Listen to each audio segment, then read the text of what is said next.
remember somebody at the door. I'm expecting. Yeah. Use your sat nav. Use your sat nav and it'll take you a different route round. Take it. Well.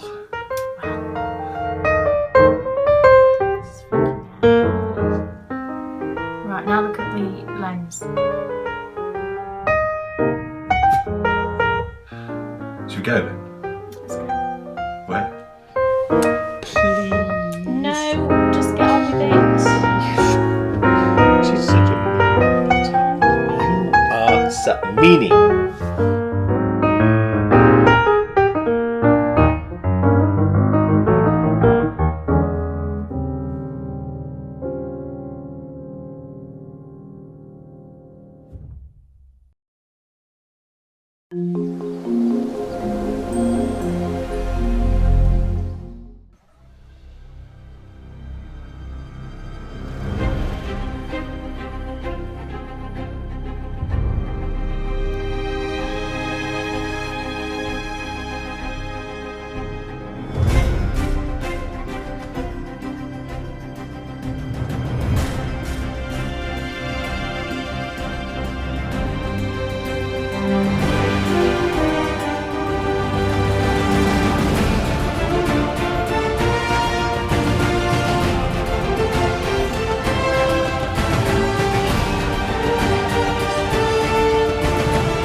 Is Mummy in? Not too much, I hope. No. Make sure she is. Yeah. His favourite place is to knit. Rievaulx Abbey. It's our last Abbey visit. Yeah. Can you believe it? I can. Can you? Oh, I think so. We've done quite a few. There's a special reason why we're here. What's the special reason? The special reason is Rievaulx Abbey was the first Cistercian abbey formed in the north of England, and the abbeys that came from here were Fountains, Rievaulx and Bylands, and those were our very first three abbey visits. Like a test. They were our very first three abbey visits last year, so we're finishing off with the very first one to be formed. It's also, as well, it's supposedly the best preserved. If you look up there, can you see up there along the top? Can you see, Kay, there's like a walkway along the top? Yeah. Yeah, all abbey buildings had those, but we've not been able to see those anywhere because it's been ruined down to a lower level. Yes, Fountains Abbey's got some really good height to it, but this is the only abbey church in Europe that stands to its full free height. So effectively all that's happened is here, the roof has come off and everything else is still there. It's a bit different down this end. Down the nave end, it's a little bit more ruined. Now, we say ruined, this was all robbed out. Right. And this was robbed out by Thomas Manners. Why do I know that name? You know that name because Thomas Manners' son, John Manners, married Dorothy Vernon, and the Vernon family owned Haddon Hall. Right. And Haddon Hall, where we visited in the holiday special, is now still owned by the Manners family. It's So, true, yeah, so Thomas Manners, he bought this when it was dissolved. We'll hear more about him later. And he took all of this, took it out, sold it off, used it for building other things. This is the Galilee porch. It's the first thing that anyone would have seen on their way into the church at Rievaulx Abbey. Now, the outer precinct lay all the way over that way, and actually the gatehouse was over near the parish church, near to the village of Rievaulx, which is literally just a little way over there. So you would make your way down, you come down these steps, you come through the Galilee porch, and the first thing you get into is the nave. Now, the nave was used by the lay brothers and by the community. The monks never saw, well, they did see them a little bit, but they didn't really see a lot of the lay brothers or the community. The monks would do all of their worship up in the far end of the church. They would come in through the south transept and then they would go up into the choir. So this is the nave. It would have been all whitewashed and there would have been stone markings actually painted on, very much like the Romans used to do.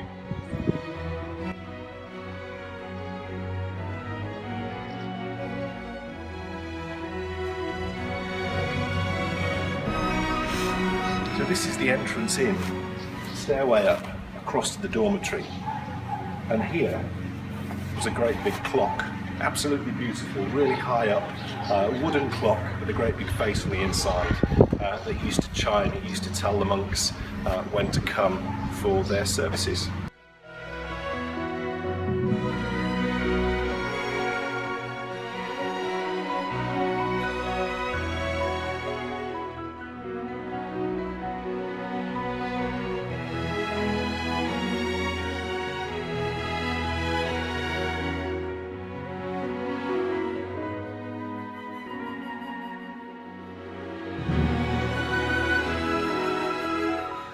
This is the choir, and you can see it there. Do you see those curves? That you will see that in only the best Cistercian churches. And there's another one in Scotland. It's really famous. It was used in the Dan Brown book, the Da Vinci Code. You know, the Abbey where he goes to visit. I do. I'm sure all of you are screaming the name out. But I'm trying to remember. It's a sister house to Rievaulx. Rievaulx was the first, and that one then spawned from there. But this is where the monks did their 7 services. This was screened off from the nave, and as we've already said, they come in through the south transept, and up here is where all the action took place. Here we are, stood in the most sacred part of the church, Ken. What is this? You're going to make me say the word, aren't you? Go for it. It's not beige. It is the presbytery. Not a bad effort. This bit was actually all sectioned off. If we look up there on the end, you can still see in the wall there's certain, you see that little notch in the wall, the great big notch in the wall there? Yeah. That's where there used to be a screen coming out.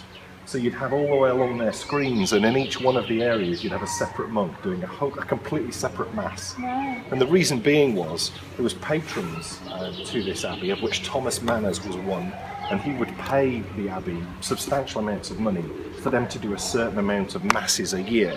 And the masses were so that him and his family would get into heaven when the day came. Right. So here we are, stood in the best preserved choir in all of Europe in any Cistercian church. Bryony's too shy to show you, but she just found a bit of the old tiled floor. Super pretty, you can't imagine, it must have been beautiful in its day, because you can still see the colours. There's blue here and red here.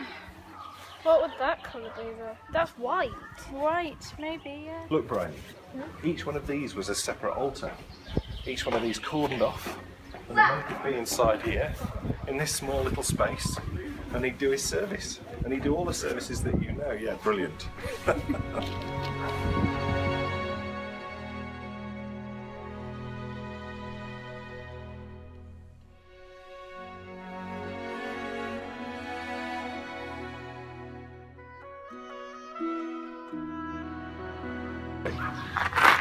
This is the stairway up to the dormitory.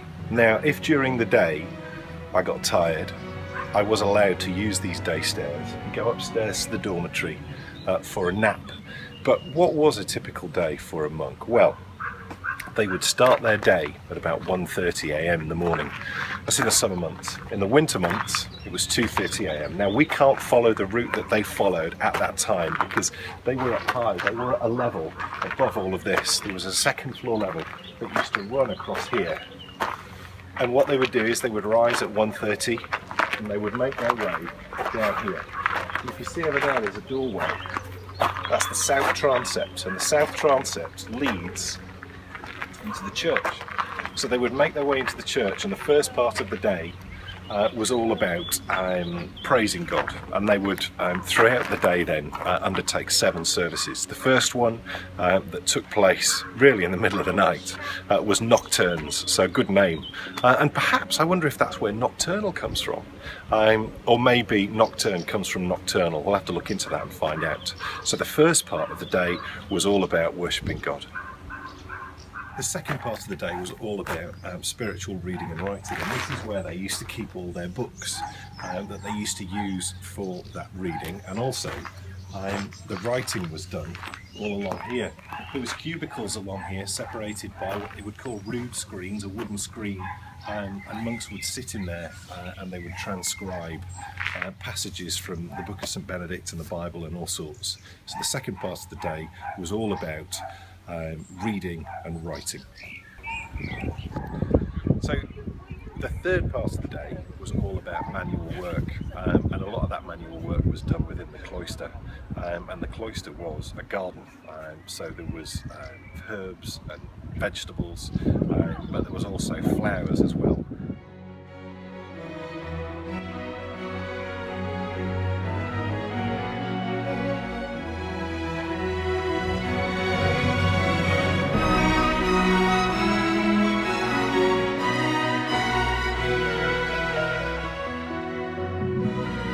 You are in the chapter house, and here we've got the shrine to Abbot William. Now, William was the very first abbot at Rievaulx Abbey. He came from Clairvaux in Burgundy to form the abbey with 30 monks initially. Now, William did an amazing job in that he grew the abbey from 30 monks in the first instance to within 10 years there was 300 monks.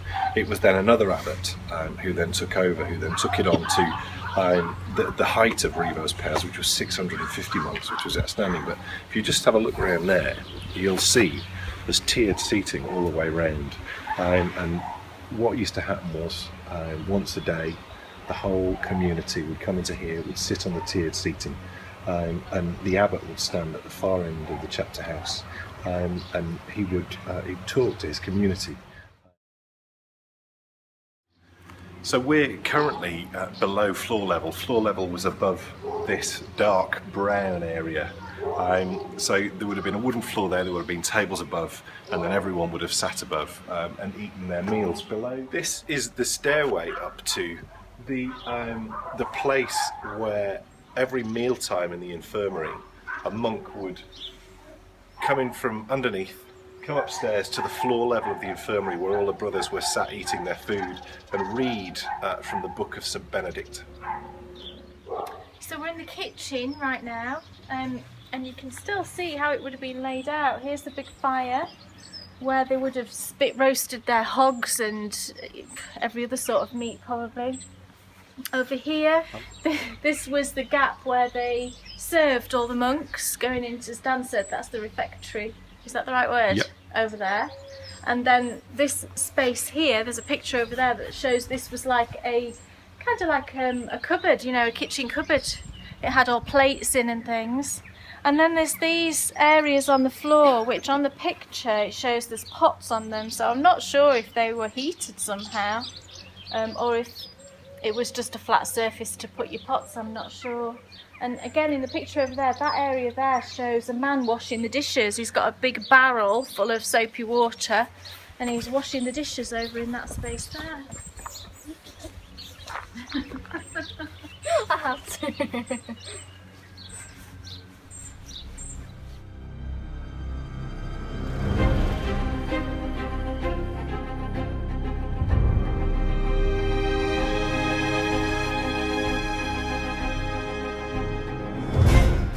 So that's the end of the first part of Favourite Places to Knit. When we come back, we're going to get a little bit spooky. We're going to talk about Abbot Edward Kirby. I thought you were going to say Costello though. We're going to talk about Abbot and Costello, who performed here in 1952. No, we're going to talk about Abbot Edward Kirby, who was interviewed by Thomas Lay, and quite forceful methods were used, and that was the very start of the dissolution of the monasteries. So we'll see you later on in the show.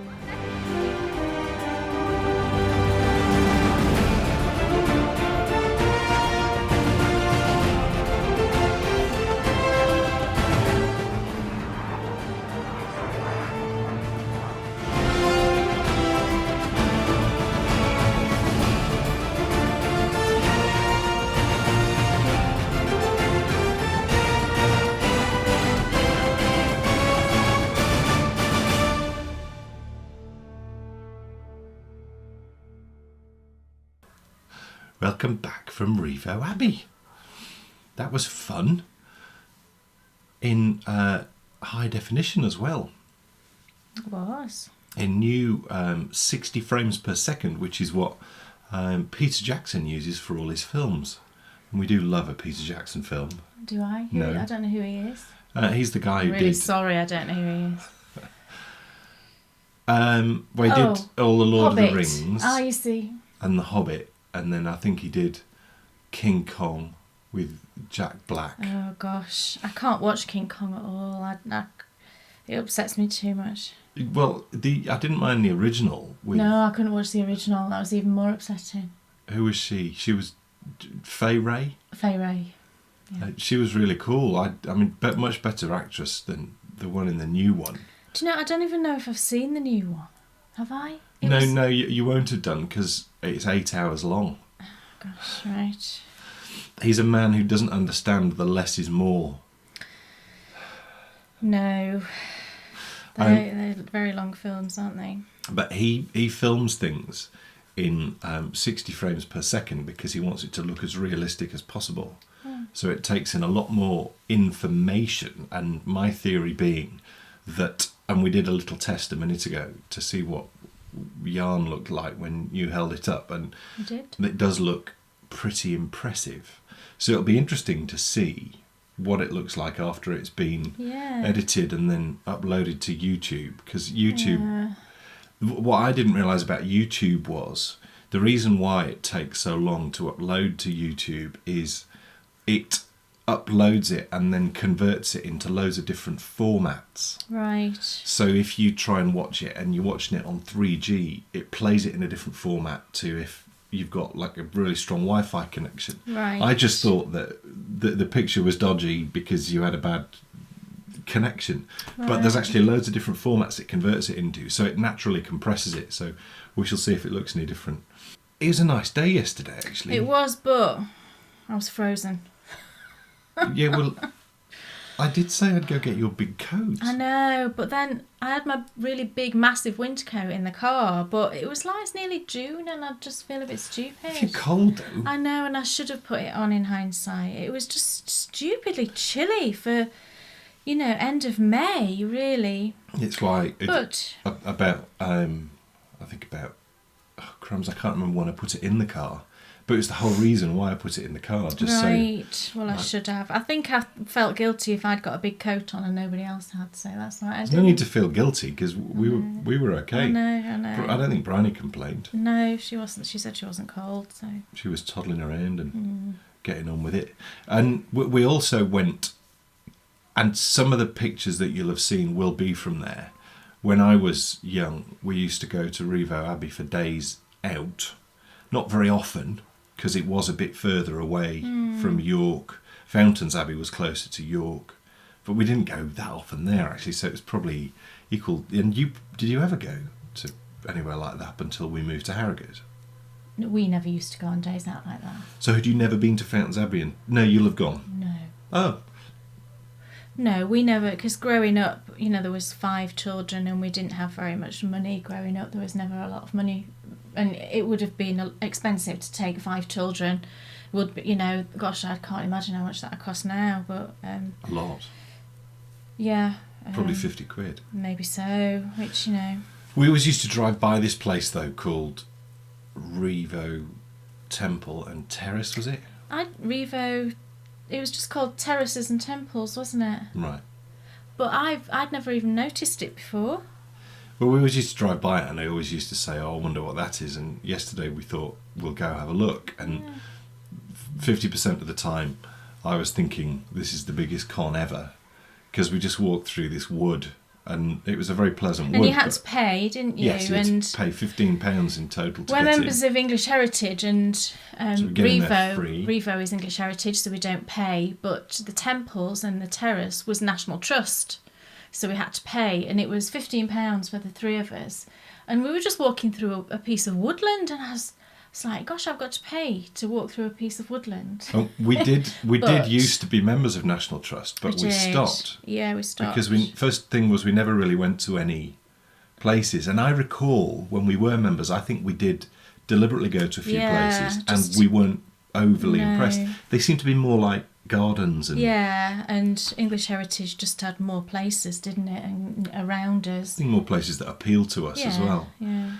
So for 50% of the time, I actually got to the point where I started laughing to myself because we were walking through this wood and it was like there was these pieces of log to lean back on. It was very pretty. Take a moment out of your day, lean back on this log and think about what the clouds look like. Well, I can do that without paying 15 quid by laying down on the ground. I know. But then we came out of the woods and there's a lovely terrace. Yeah, huge. Yes. That built by a guy called Charles Duncan that we're going to find out more about when we go back to Rievaulx later on in the show. And it's very impressive what he did. Very impressive, yeah. It doesn't look man-made. Of course, we say he did. Well, he didn't do it. He employed people he told to his do men it. Yeah. What to do. It's huge. I can't think how wide this terrace is. Wide enough But for many people to promenade along. Yeah, carriages and everything could go down it. And the views were just fantastic. And they were super clever because the views were cut out of the trees. Yeah. So you could, at certain points, Look views down, would appear. and the views were all different as you walked along. The view changed, because you were walking past the So some of the Abbey. distant shots that you've already seen of the Abbey are from up there on Rievaulx Terrace. I don't think I would necessarily say to anyone that they should go and pay their £15 and go visit.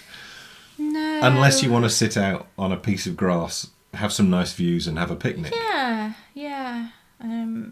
I'm glad we did it, but I can't say we'll do it again in a rush. After all the years of driving past, it was nice to go Yeah. in. And then there was the crazy man with the RAV4 who's pulling out, and he just drove into a bollard. Knocking over bollards and just off he went. Yeah, he just drove off. He was the man with the really thick-rimmed circular glasses that we'd seen. That's probably why he drove over a bollard. We saw. Where's Wally glasses? It was. We saw him down at the Abbey, and then they must have not literally followed us up, but had the same idea we'd had. Yeah. What is on your needles? Is that how you're going to do it? You always tell me off, and that's how you're going to do it. No, of course not. Kay Jones, what's on your needles? Well, first thing on my needles, it feels like it's forever since I've sat here and done this. I don't know why it feels such a long time, but it's 2 weeks, isn't it? Sort of. Because we did that shorter episode, didn't we? That's maybe why it feels longer. We did. It feels super long since I've sat here, so I feel like totally out of practice. I think we only did one What's on Your Needles in that episode. Oh, right, okay. That's so strictly maybe why. speaking, it's been 3 weeks. Right, well, I'm filling time just till I get to the end of this row. You could probably guess that's what I'm doing. But I'm knitting on a sock, and a few people have asked me within the Patron Facebook group if one of my tutorials that I've been doing these past couple of weeks would be on doing a sock heel and the heel turn and picking up the stitches. Seems as though you're such a champion. Well, I know. I Who have am. you converted? You're like I do seem to be converting a few people, which is great. You're like the John the Baptist of sock knitting. I am. So I've finished one of them actually. What I wanted to do was I wanted to knit a whole sock so I could show that as the sample, and then partly knit the second one to the point of doing the heel flap and gusset, and then carry on from there. So I knit one whole sock, and I'll just pop that on my little blocker just so that you can see. So here we go. So this is the first one. And I've knit this. It's a Aran weight sock, because I think that's a really good place to start when you're knitting socks, because they're very quick, Gosh, I knit this in... I started it one day and I finished it the next, and it didn't take a lot of effort to get it done. So super quick. I would definitely recommend that everybody knits this, this type of sock as their starter one. So you can see it's beautiful colours, purples, and this, do you see this kind of purple here? This is kind of one of my favourite colours at the minute. It's like a sort of a lavender, deep lavender. I've said before I'm bonkers for this colour at the minute. I don't know why, but I just love that colour. So that's the one that I've finished, and the yarn is lovely West Yorkshire Spinners. Oh, you see, I'm holding it all weird. There we go. West Yorkshire Spinners, Air Valley Aran. I can't remember the colourway name, but that's the... Wood pigeon. It's not wood pigeon. There we go. That's the you can see the ball band number there if you wanted to go and get some. beautiful purples, and I'm on the second one. So the second one I'm just knitting to the point of the heel flap. I always do that, don't I? Upside down. To the point of the heel flap. Look at the stitch definition on there. Look at the focusing on that. It's quite cool actually, isn't it? Dan's very impressed, you can tell, can't you? And I'm knitting, so it's an Aran weight. I've cast on 44 stitches, and this is 3.5mm needles, and it just goes super quick.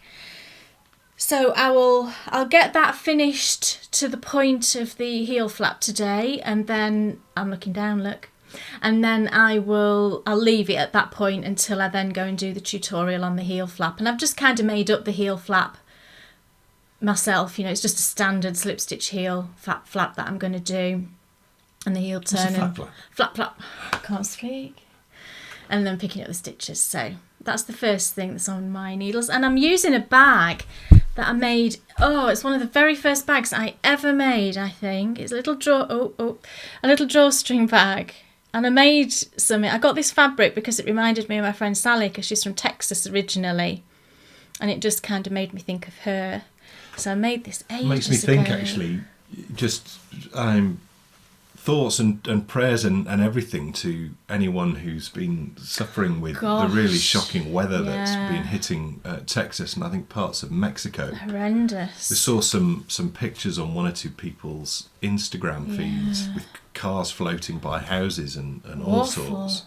So really hope everyone's okay, and you know, we were thinking of you when we heard about that and seeing those Instagram pictures. So I bet, well, I wonder if it's like, you know, when it rains and it's warm, like monsoon rain.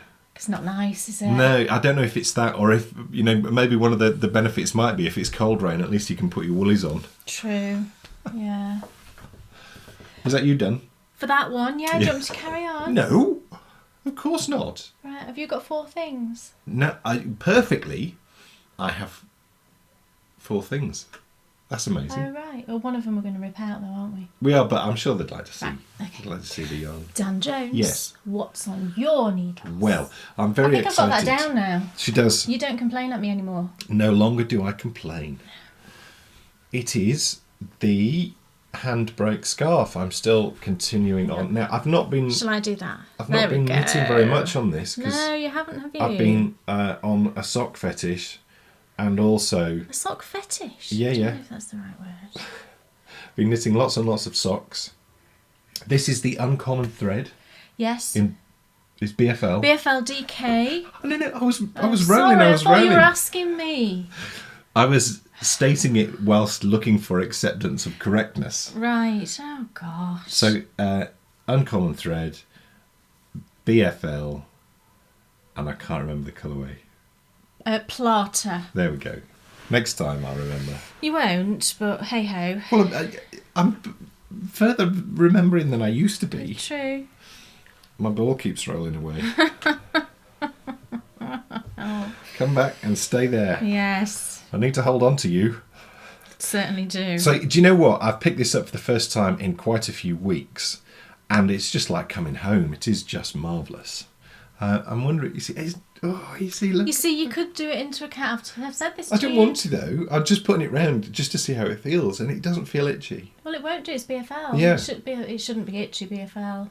It's super nice. Yeah. So this is obviously part of the handbrake pattern. Mm-hmm. And where are we up to on the old handbrake pattern? I meant to look. Do you want to chat and I'll look a minute? Well, no, you can look later and we'll give an update on the Endy Bits. I'm betting it's at 1,000. I'm putting odds on the fact that it's at 1,000. I think it will be. So I did say when we get to 1,000, it's at that point that I will send off the check. The first batch. I will deal with. Cash. I'll deal with that this next week and get that sorted. And I'm hoping I kind of get a response from them. You know, I mean, they obviously must get daily donations, so I kind of not. I suppose I'm not expecting somebody to reply back. But as I said before, I'm going to put in a copy of the pattern and a covering letter and just explaining what you've been, you know, what you've all done. And so I mean, I'll let you know obviously if I do hear back from them. So I'll get that check sent off, and then, it's obviously still carrying on, and we'll just let you know as it goes, yeah?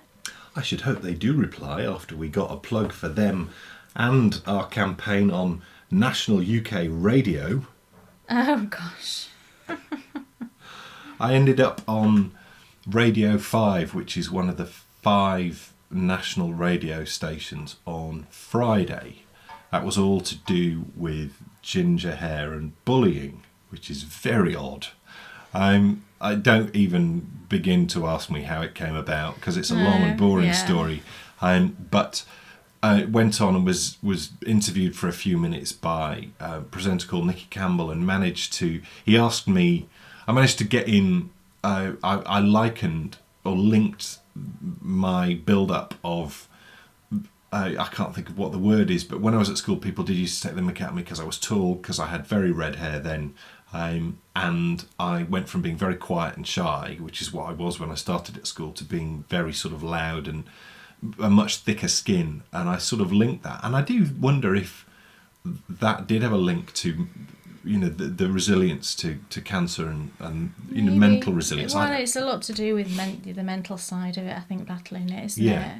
So as soon as I mentioned cancer, he managed to slip in, "Oh, how are you now?" And as soon as he said that, I then had the opportunity to go handbrake on cancer, knitting, Bakery Bears podcast.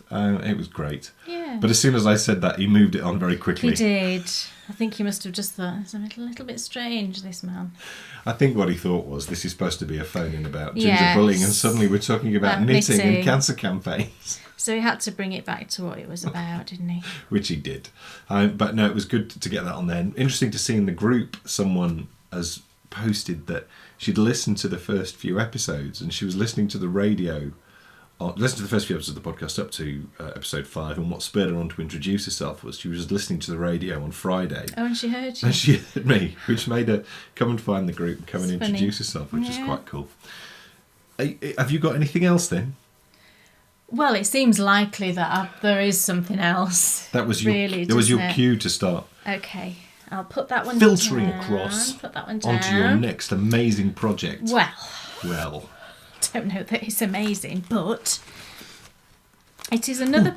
So, Kate Jones. You didn't do it again. What's going on? What's on your needles? It is another pair of socks. Now, do you know I said about that colour a minute ago? Purple. Yeah, well, it is purple, but I suppose it's more, it's lavendery, isn't it? And I'd got this in my stash. I'm knitting a pair of socks with this beautiful, right, okay. There we go. Let me get this sorted. There we go. Let's take a second to, is it going to focus? Does it want to focus properly? There we go. With this beautiful yarn. And the colour is a little bit deeper than that in reality, but it's really beautiful yarn. You can see I'm struggling to hold it in the right position. There we go. And I've split it into 2 cakes because I haven't decided yet, well I probably will actually knit them concurrently. Is that the right word? I think so. I'll knit them together at the same time. So I am knitting a kind of made up little stitch pattern actually. There we go. I'm knitting whoops, I'm doing it again. Why I always do it like that, I don't know. Somebody should just tell me off, shouldn't they? And I think you've nailed the distance there. I think that... Is that about right? If you get too close, then the focus won't work. There we so go. you have to change the... That looks cool, doesn't it? It totally looks cool. So this is, I was going to knit another pair of blueberry waffle socks, and I thought maybe I'll just knit it slightly different. So I did a 1x1 twisted rib. I think the reason I changed it is because I wanted to do a 1x1 rib and not a 2x2 rib. So I knit a 1x1 twisted rib, which I love a twisted rib, don't you? Isn't it beautiful? I love twisted rib. And then I thought, right, instead of doing like a knit 2 purl 2, because that's what the blueberry waffle is, isn't it? You knit 2 rounds and then you do knit 2 purl 2 for 2 rounds. I knit 2 rounds and then I did knit 1 purl 1. So it's like a mini blueberry waffle, I suppose. You just get this broken rib and I think it looks really nice. So I'm knitting them on, I'm using 2.25 mils this time because I've knit 2 pairs of socks with this yarn before, and I knit them both on 2.25s, and I know that it works really well. And the yarn, did I say what the yarn was? I don't think so. I don't think I did, gosh. It's the Uncommon Thread Tough Sock, which everybody knows I love the Uncommon Thread. And this colourway, oh, I've dropped it. Yarn down. No, tag down. This colourway is Into Dust. Into Dust? Into That's a Dust. funny name. Yeah, it does. It's like a dusty lavender colour, isn't it? So maybe that's where it comes from. And this sock yarn is 80% superwash Blueface Leicester and 20% nylon. And I do really love that mix for socks because I do think BFL is a little bit more hard wearing than merino. Merino, I couldn't say it then. I'm obviously having a word day. Yeah, and I do really love this sock yarn, and I think I've got another 3 skeins of it that I kind of hoard. But this one, no, I've got 4. And that I just, I just hoard, and sometimes you just have to knit them up, don't you? It's silly keeping it forever. So that's the pattern again. And I will do the usual, what I normally do, I'll use the Hermione's Everyday template for my, heel flap and everything. So that's those. And I cast those on and did pretty much all that all at once. And then you got distracted, as you do with other things. But I will get back to those because I love, love, love that yarn. So that's those. And I'm using Knit Pro Nova, I believe. Yes, because I had 2 of the same needle. So I'm using Knit Pro Nova's, the 32 inch, 80 centimetres. Love those needles. They're really, So fancy. Really highly recommend it. Well, they're quite a basic needle, I think. But I just, sometimes I think simplicity wins over, doesn't it? I think. Yeah, so that's those. Lovely, lovely things. So is it your turn? Yes. And that's, look, Christmas, sorry, I know. I just love that bag, so why not use it all year round? Christmas spirit all year. Yes. It's on your needle. Oh, hey. Oh, that's no good. It's my sock fetish. Just sounds wrong, really, Look. that, doesn't it? Here it is. This is sock number 2. I never get second sock syndrome. I don't know that personally. I do really. Not only when I'm knitting yours sometimes because they're so just huge. go on forever and ever. I do then, but generally I'm usually okay, I think. So yeah, it's nearly. You're nearly at the toe. Yes. You might finish those tonight. I might finish those tonight, which would be great. Yeah. Because then you can get them blocked and get them worn, which would be marvellous. I could. Yes. Could have done with them yesterday. Flipping feet, freezing. It's such a great yarn, this. It's West Yorkshire Spinners again. We're a bit of an advert for them today, can't aren't we? We're beat- not sponsored by them.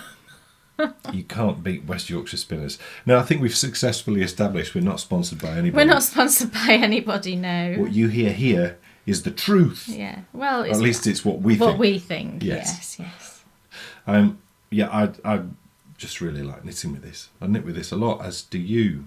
Well, I do. Yes. And it's not splitty and easy to manage. No, And it's kind of like feels a bit rusticy, but I like that in a wool. It's like it's a proper wool. Do you know what I mean when I say that? And I washed that other one and blocked it, and it definitely softens up if I compare, this to this. But it's on your feet, and I think your feet are probably the least sensitive part of your body, aren't they? gosh, mine are now.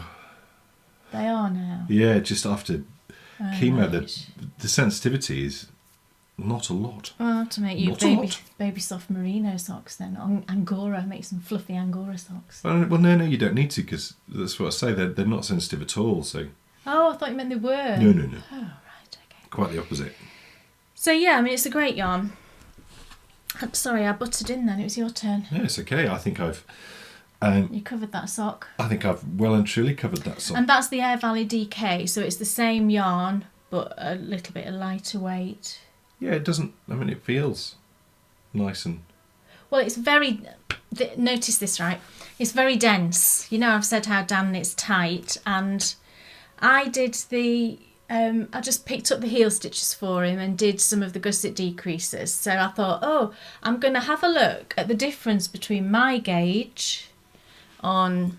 You'll not be able to tell on screen, but, you know, I did this bit down here and Dan obviously did this bit up here. So I measured it, and your gauge was 7 stitches to the inch, Right. and mine was 6 stitches to the inch. Right. So it's a whole stitch different, which is quite a lot, you know, over your 4 inches, 4 Right. stitches. There's quite a lot of difference, and that's how, you know, tight you knit. And I knit average. I don't think I'm loose, I don't think I'm tight. So the next time you knit socks, I'm going to give you a 3.5mm needle. It's fellas, don't it? If you said this, fellas. Darren knits really tight, yeah. So maybe it is. All you other male knitters out there, Glenn, Spice Shot, do you knit really tight? And who else do we know that's male knitters that... Paulie Knits, Paulie knits. Celtic Lucas, Yeah, Funko Boy, yeah. Nick's Knits. Yeah, let us know. That'd be interesting to know, wouldn't it? It's a test. Yeah, do all you lovely male knitters, do you knit with a tighter gauge?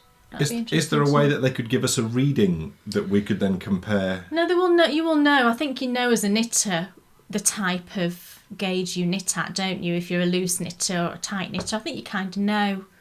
So. The first time I did Oh, it was awful. this, I had to start again. I had to completely... The I heel have to. flap. I have to mentally change the way I'm knitting. It's what you were doing on the heel flap is where you slip the stitch and then, you know, you knit your next one. He was pulling the yarn really tight across the back, so it was like It was felt sucking like it in like it that. was a sort of an ever worsening degree as you got further into it. Knitting the way I normally knit, it was like every round that I did got tighter, and it was like I couldn't get myself out of it. Yeah. And then you ripped it out and I started again, and I had to just totally adjust and really relax, and then it seems to be Yeah. okay. Yes. Do you have anything else? I absolutely do have something else. I wonder what it could be. Well, this is something brand new. Is it? Yes. Well, That's exciting, isn't it? get it. I wanted to do a cast-on my birthday. It was let me just say, it was my birthday on Monday, just gone. Memorial Day it was in the US. Thank you all so much. I got literally hundreds of happy birthday messages, and I got some fantastic patterns gifted to me by lots of lovely people. I didn't get any sort of permission to mention their names, so I won't at the minute, but you all know who you are. So thank you so much for all the patterns and you know, happy birthday wishes. It was overwhelming, so I really appreciate that. I had a lovely day, but I wanted to do a birthday cast on. Dropped my phone. What did you do on your birthday? That's my phone dropped. We were gonna go. We normally, traditionally, on my birthday, we go to Rievaulx Abbey. You know, I really like it there, and have a picnic. But the weather was just Changeable. very, very changeable. It was chilly again, quite a breeze, and it was a bit drizzly. So we decided in the end to go. We had a meal out instead, didn't we, at lunchtime? It was really good. It was very nice, actually. They've and- changed their menu a little bit. Yeah. Or just upgraded some of the old favourites. It was very nice. We went to nothing glamorous. We went to Pizza Express here in Darlington, but it was excellent actually.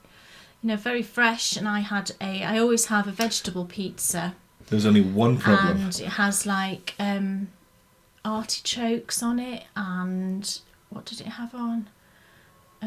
It used to have spinach and mushrooms, and they've changed it now, and it had red peppers, fresh tomatoes, peas it had on, which was lovely. Very nice.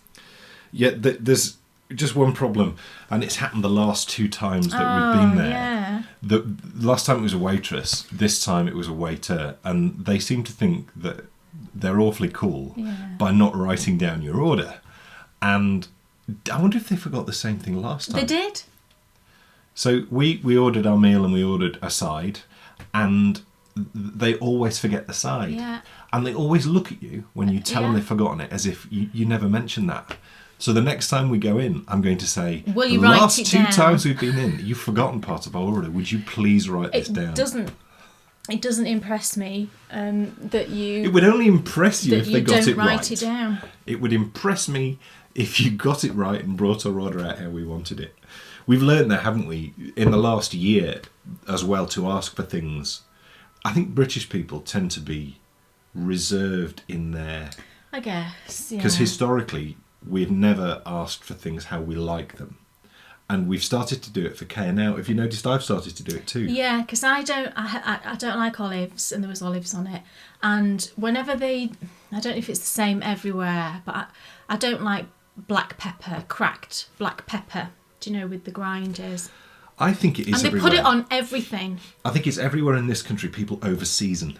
Yeah, well, they just put black pepper on everything, and I just think it's a bit presumptuous to just think that everybody likes black pepper. Well, I don't. So we asked for mine. I don't want it on either. Without olives and no black pepper, and they got that right. That was fine.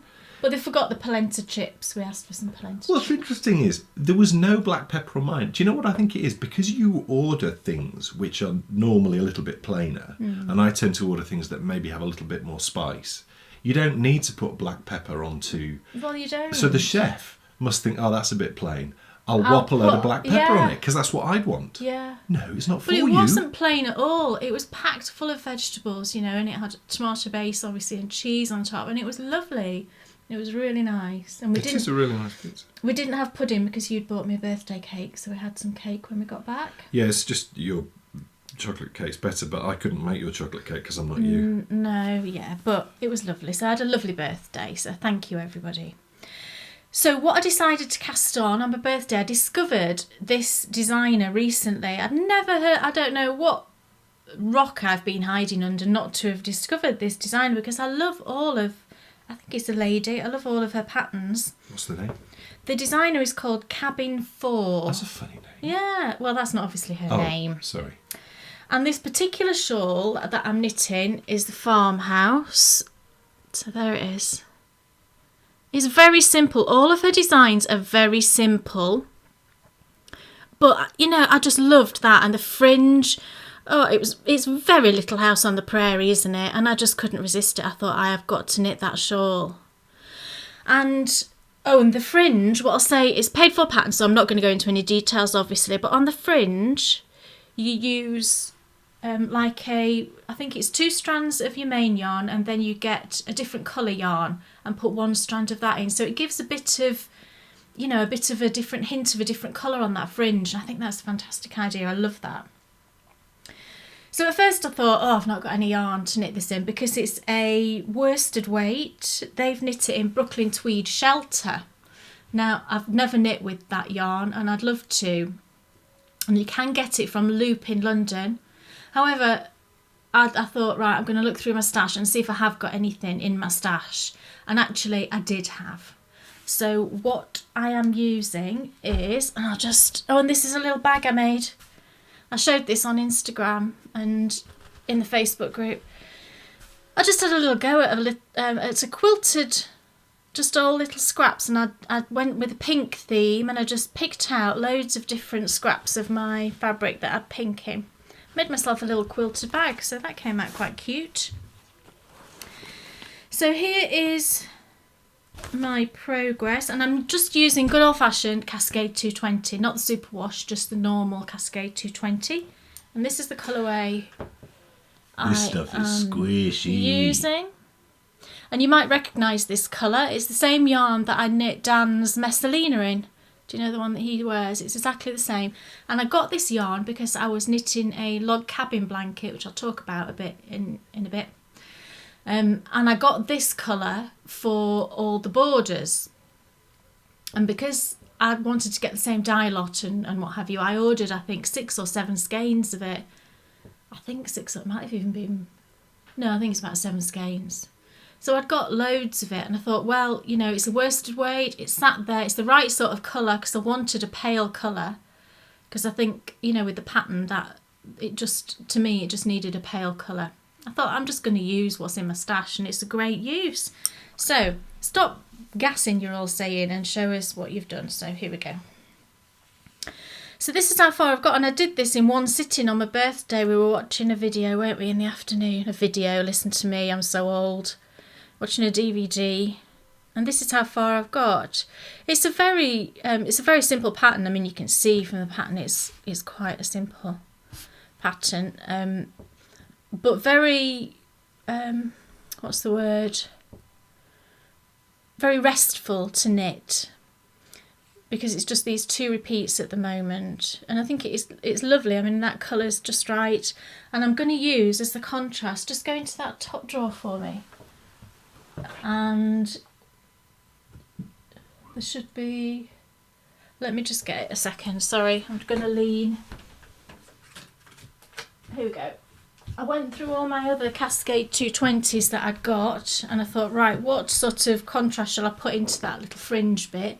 And I'm going to put in one strand of this one. It's like a heathery, dusky, purpley lavender. What a surprise that it's that sort of colour. So I'm just going to put a little hint of that in on the border. Excuse me. So that's how far I've got, and it's going super quick because it's knit on 5.5mm needles. And I'm using my Knit Picks Sunstruck, I think they're called. They're like the harmonies or symphonies, but they are, I think they're bamboo. Do you think they look like bamboo? I think they are. And they're lovely, really like them. You'll like these. Really nice. So yeah, I'm loving that, and because it's 5.5mm, it is quite a, I did check my gauge, and I have got gauge. I didn't do a gauge swap or anything, I never do, to be fair, really, for shawls or anything like that, but I did measure it afterwards, and I have got gauge with that. That's why you mess up beige. Did I say gauge wrong? No, but you say beige as if it's gauge with a B on it. Right. So that'll be why. That makes logical sense. Maybe it's just because I don't speak properly. No, it makes sense. It makes sense. If you use the word gauge a lot. Yeah. So going with beige. See, you said it right then. No, I said it wrong. So yeah, I love it.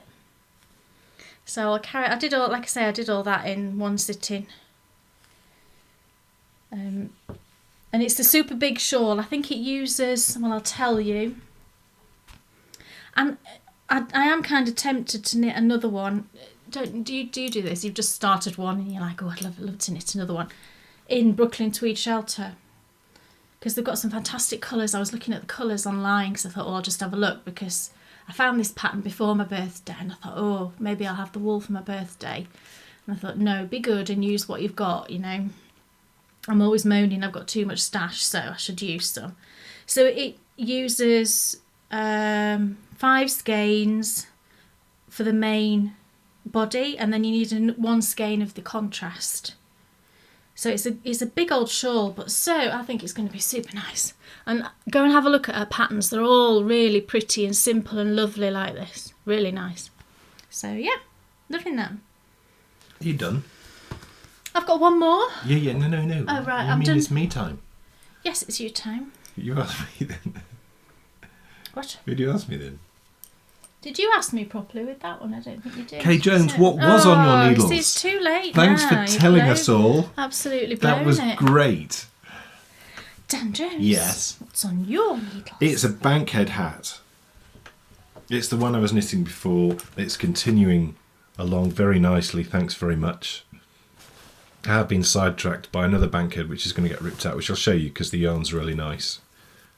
But yeah, it's another bankhead hat, and the yarn is... It's hand spun from Deb. Yes. At Fondant Fibre. It's rather special. It is. It runs so beautifully through the fingers. I can't remember what's in it. Did I say merino, Wensleydale and silk? I think that might have been what I said before. Very nice. That's ringing a bell.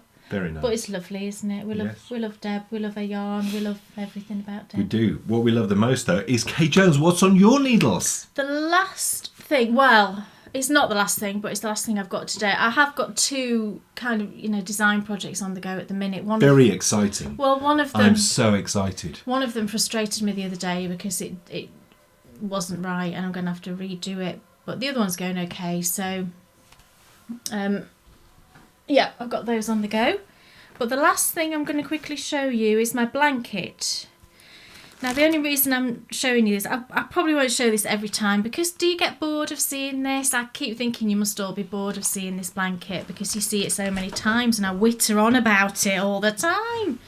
But I wanted to show you because I bought some, I didn't buy some, I got gifted for my birthday some more mini skeins from my lovely daughter.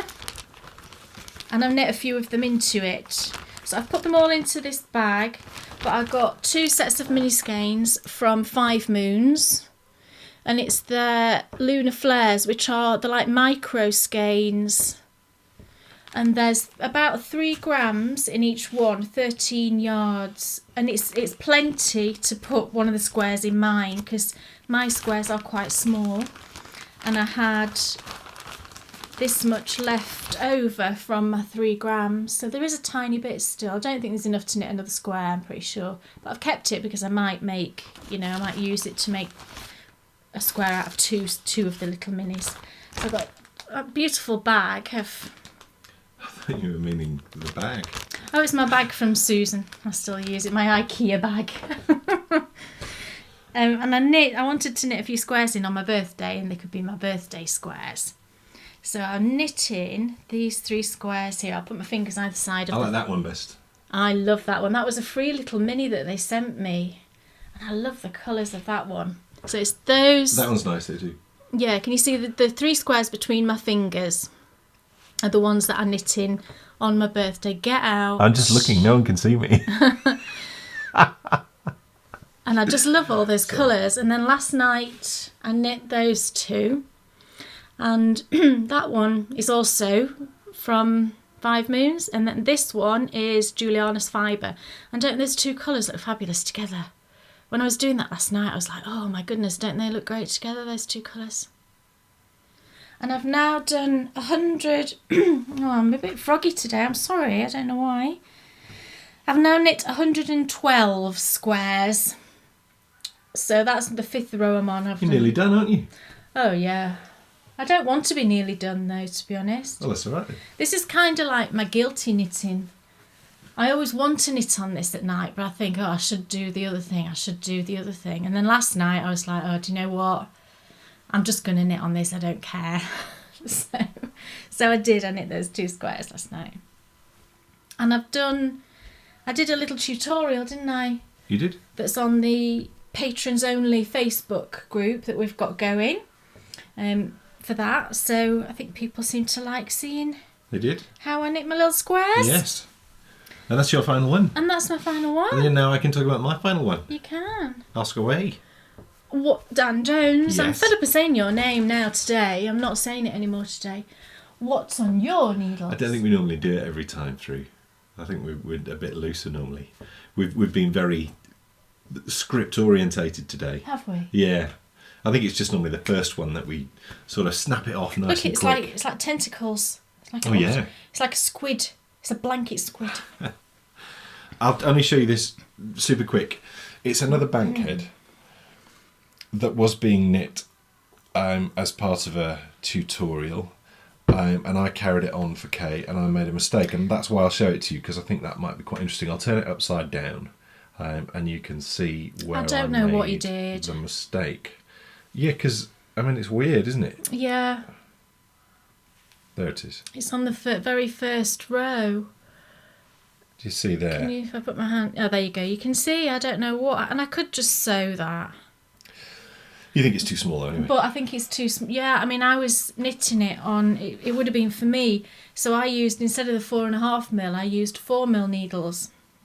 Because the ones that I've knit for me on 4.5mm are a tiny bit too big. But because it's now Dan knitting on it, of course, it's super tight. And it just looks weeny for me. It just looks so... Look how small. I know it's going to stretch, obviously. But when I compare it to the other one that is knitting... And you want that other one anyway. So. Yeah, and I only use this yarn because I Ideally, I want to knit this into a Ricky hat, and Dan loves the Ricky hat. But I really like the one that I've got, and I think this yarn's beautiful. It's from Erica. It's Erica Luda's yarn. And it's gorgeous. Those colours, look at the colours. Just beautiful. Dreams in fibre. Yeah, just beautiful. And I think, in garter stitch, I think it would be absolutely gorgeous. So I'm going to rip that out, and I'm going to knit a Ricky hat with that. Cool. Take it. I am going to rip. Take it away, baby. Yeah. It's time to find out what's on someone else's needles. Oh, right, okay. I'll throw my Very iPad exciting. on the floor, seeing as I've already thrown my phone on the floor. Right. Who is it? I shall just check in my planner. Still use it every day. Every day I use it. Take that. Right, so what's on your needles? I'm going to bring it over because I'm stretching. This week is, are we ready? I'm just going to say the name. I normally waffle. I'm waffling already. What's on your needles is Jen. Jen Di Maria. I'm probably saying that wrong, Jen. She's Jen Likes Yarn. Is that correct? Yes. Because I put Jen Loves Yarn. So what's on your needles? Go over to the forum. Send us a pic. Tell us what you're knitting on. We'd love to know. But Jen did a really cool blog post, didn't she? Yes, she did. And I think she's just taken her handbrake to the beach to knit. How cool. She wanted to get it finished before she went to the beach, but I don't think she quite managed it. Right. And she did a really great blog post talking all about the handbrake on Cancer campaign, which was super cool. Yeah, super sweet. We should go back and finish off. It's our last time we're going to an Abbey. Yeah. And then that'll be it, and onto other things, other adventures.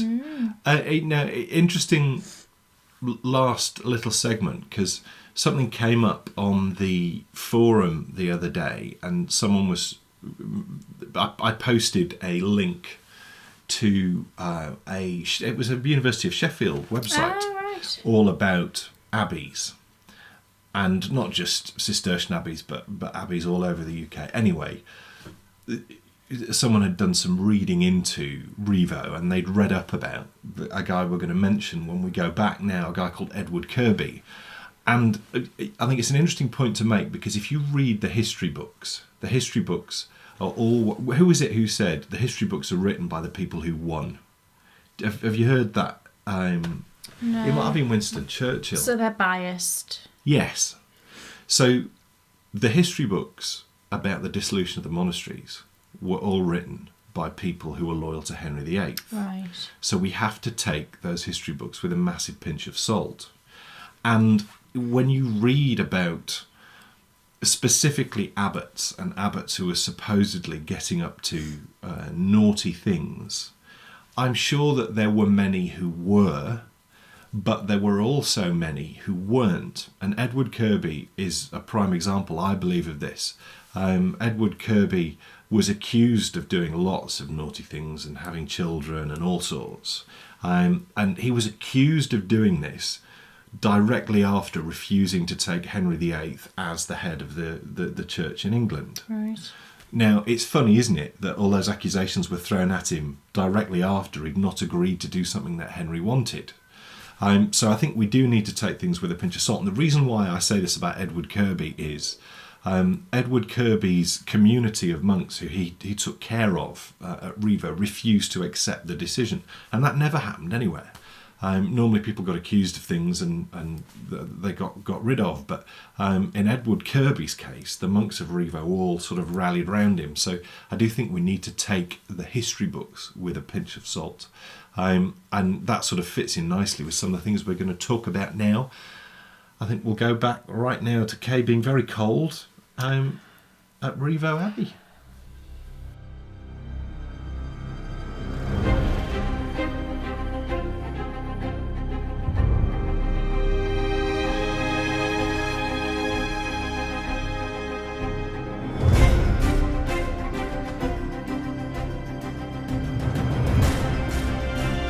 Welcome back to Favourite Places to Knit, Part 2. The sequel. That big wall there is a sign of when things started to go slightly wrong with all abbeys. Now, initially, abbots used to live with all their community in the dormitory, which was over there. It was on a second floor height, and you can see the refectory behind, and it was on a similar level to that. But at Rievaulx, they had a really amazing abbot called Elred, and Elred took the abbey to great success, up to 650 monks. But he got very ill, and he got so ill that he couldn't sleep with the other brothers. He was in so much pain he would wake them all up. So the very first abbey to ever have an abbot's house, which was much smaller and much less ostentatious than that, was here. Now, unfortunately, when Elred, when his abbacy finished when he died, the later abbots started to take more and more liberties and built more and more grand houses, to the point of this was one of the most grandest houses on any of the monasteries in all of the UK. So that was one wall from the abbot's house.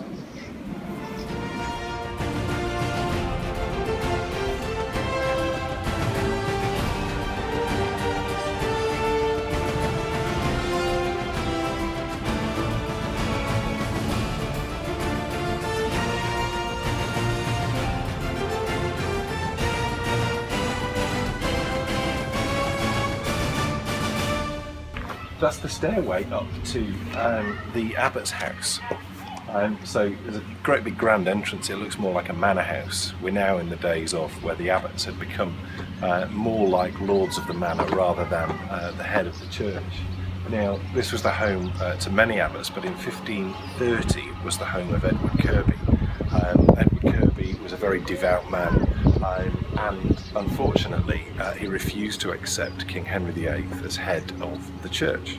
So Henry VIII got one of his friends, Thomas Manners, to make some accusations against Edward Kirby, of which Edward Kirby denied.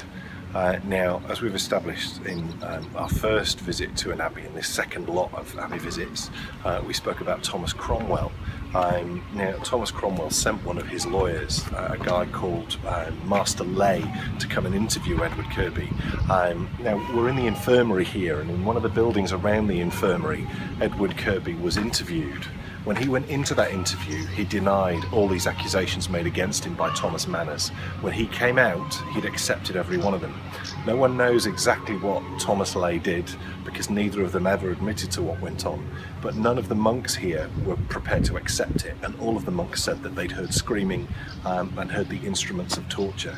So whilst this, the infirmary cloister, had been for many years a place of recovery for so many monks, it ended up being the site of something pretty gruesome. So after Edward Kirby admitted to all these false accusations by Thomas Manners, a new abbot was put in place, a guy called Rowland Blyton. That sounds like Enid Blyton, I don't know why. Yeah. So Rowland Blyton was very much the king's man, and he lived life large while he was here. He would go hawking and hunting and all sorts, because he knew as soon as the knock came on the door and time to hand over the monastery to the crown, he was going to have to do it, because he'd been put in place by Henry VIII. So, of course, when that knock came in 1538, he quite happily handed over the keys, and the monastery was shut down. And what did Henry do? Henry sold the whole place to Thomas Manners. Thomas Manners bought it, started dismantling things, selling bits off, and then as time progressed, Thomas died, it stayed within his family, and it ended up being bought by a young banker from London in the 1700s. He'd made his fortune in London. He decided to build himself a lovely house up here called Duncan Park, which is not too far away. The interesting thing is, Bryony, do you know Downton Abbey? Yeah, well, Downton Abbey is written by a guy called Julian Fellows, and Julian Fellows went to school about 2 miles from here. Very funny. He went to school about 2 miles from here, and he used to fantasise about Duncan Park, and people say, he's never actually admitted to it in an interview, but people say that that's what he based Downton on, Duncan Park. So, Charles Duncan bought the whole estate, and he built some terracing, which you can see above here, and he used to invite people here to come for parties, and they'd look down at the Abbey, and it was all sorts of people like Turner, and another, I think there's another artist called Cotwell, and both of these guys have got paintings now, and some of the paintings actually of Rievaulx and the Tate in London. So we end very much where we started. at a Cistercian monastery in Yorkshire. But this one, as we've established, was the mother house to all the other Cistercian monasteries that we visited. And what a house it is. You can see in the background there the amazing church that we've already showed you around.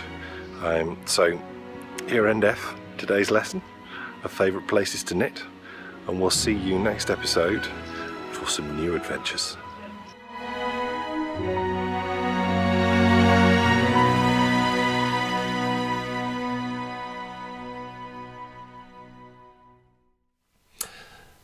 Oh, we're back then. We're back.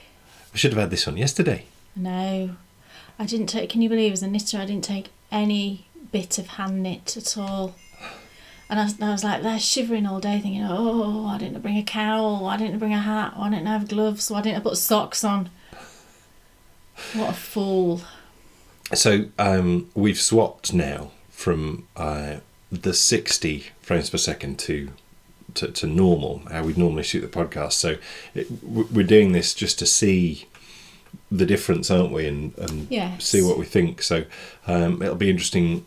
Do let us know if you can see a difference. Which bit do you think is better? It's certainly the light looks different on this one. Can you see a difference? That's the question. Yes. And don't say you can if you can't, because sometimes people do that, don't they? If you sort of put them on the spot and you say, can you see a difference? Oh, well, there must be a difference. So I'll say there is. Only say if there is. Because, I think the plan is we're just trying to make things better, aren't we? Yeah, whichever way looks better. One of the things we're going to do on the future favourite places to knit, I'm not sure quite at what point we'll do this, but I'm going to try out a lapel mic to get around. It's very Madonna, isn't it? Well, no, that would be a head mic. Oh, right, that would be insane if I was walking around. I would look like Madonna. So a little lapel mic that will get rid of the wind. We filmed and spoke on site because I don't know about you, but I felt that when you do the voiceover the whole way through, it feels a little bit... I like the voiceover, and I think some people said they liked it too, but it's nice to have a bit of reality as well, if you know what I mean. I think we need a blend of both, yeah. and we'll certainly work on that over the next few... I mean, the future favourite places to knit, actually, specifically the next few, it might be a bit easier anyway. Right. Because we'll be inside a lot, won't we? Yeah. Because we're thinking... Don't say, it's a I know. surprise. We're not going to say anything. Shh, say nothing. I just popped this on. I'm going to take it off because I am a bit warm. But I popped it on because... It's huge. Yeah. But this is the reason why I wear cowls. Why is that? Because of this. Because you knit me this. Oh, right. Pink-haired girl asked how I got to the point of wearing cowls and shawls. Oh. And because historically I always said no. Yeah. And then I think you showed me this pattern. Right. And I said it looked like something that Han Solo would wear. It's the alewives cowl, that one. Right. So to me it looked like something that Han Solo would wear. So Kay knit it for me and I wear it. You do, it's just that the yarn I used Fibre Spates DK, I think it was, yeah. And it just stretched to absolute oblivion. And, I've washed it a couple of times now in the hope that it might kind of, I suppose, and I think I've even popped it in the dryer for 10 minutes. I don't really like doing that, but I did. And it's still, stretched out enormously. It's also pilling a huge amount. And I think that's just because it rubs on your beard, your ruff. And it just, pills like crazy. Still, I mean, it's... So, you can see the pattern on it. It was a super pretty texture. Sorry, I'll shut up. Yeah. Pre this cowl, I wouldn't wear cowls. And the question from Pink Haired Girl was, how did I get to the point of being happy to wear cowls? Well, Kay made me this. It linked to Star Wars, and I do think it looks relatively manly. So I happily wore it, and that then led to me happy to try and wear other cowls. With regards to moving on to a shawl, I think a cowl is a good first step. Yeah. But taking a leap to a shawl is quite a giant one. Yeah. And that came through me for a laugh, putting on the Messalina. Yeah. And as soon as I put it on, I just thought, oh, this is really nice. Yeah, it looks good on you. And I think perhaps the battle is you think in your head, it's a shawl, that's what girls wear. Whereas if you actually put it on and you put it on correctly, I think that's the other thing, isn't it? So many people wear them that we know wear them correctly. It just kind of looks like a cowl, doesn't it? It doesn't look like you're wearing a shawl, does it? You know. No. And I've got on my, you can't even really see it very well, but I've got on my Hogwarts Express today. I knit a while ago now.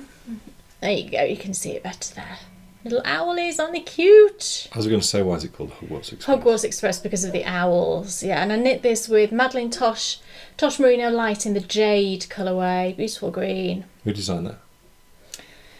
Oh, you're all shouting it at me now. She's done the TGV. The TGV? Yeah, high speed knitting it's called. Oh, I was going to... It looks like this, except Is it's she got French? rib at the bottom. No, what's her name? You all know. Because I'm right in thinking the TGV is the... It's the French speedy train. Yes. Yeah. I can't remember the designer's name, and it's...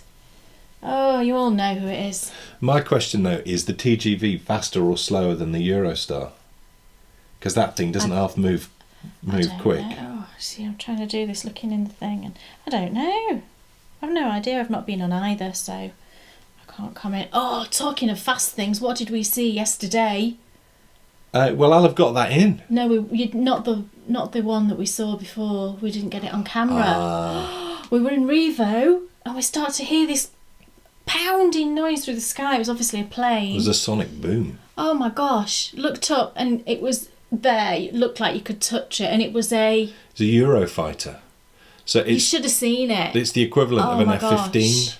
And it tilted as it sort of went... Oh, it looks like the plane from Firefox. Yeah. The Clint Eastwood Firefox film.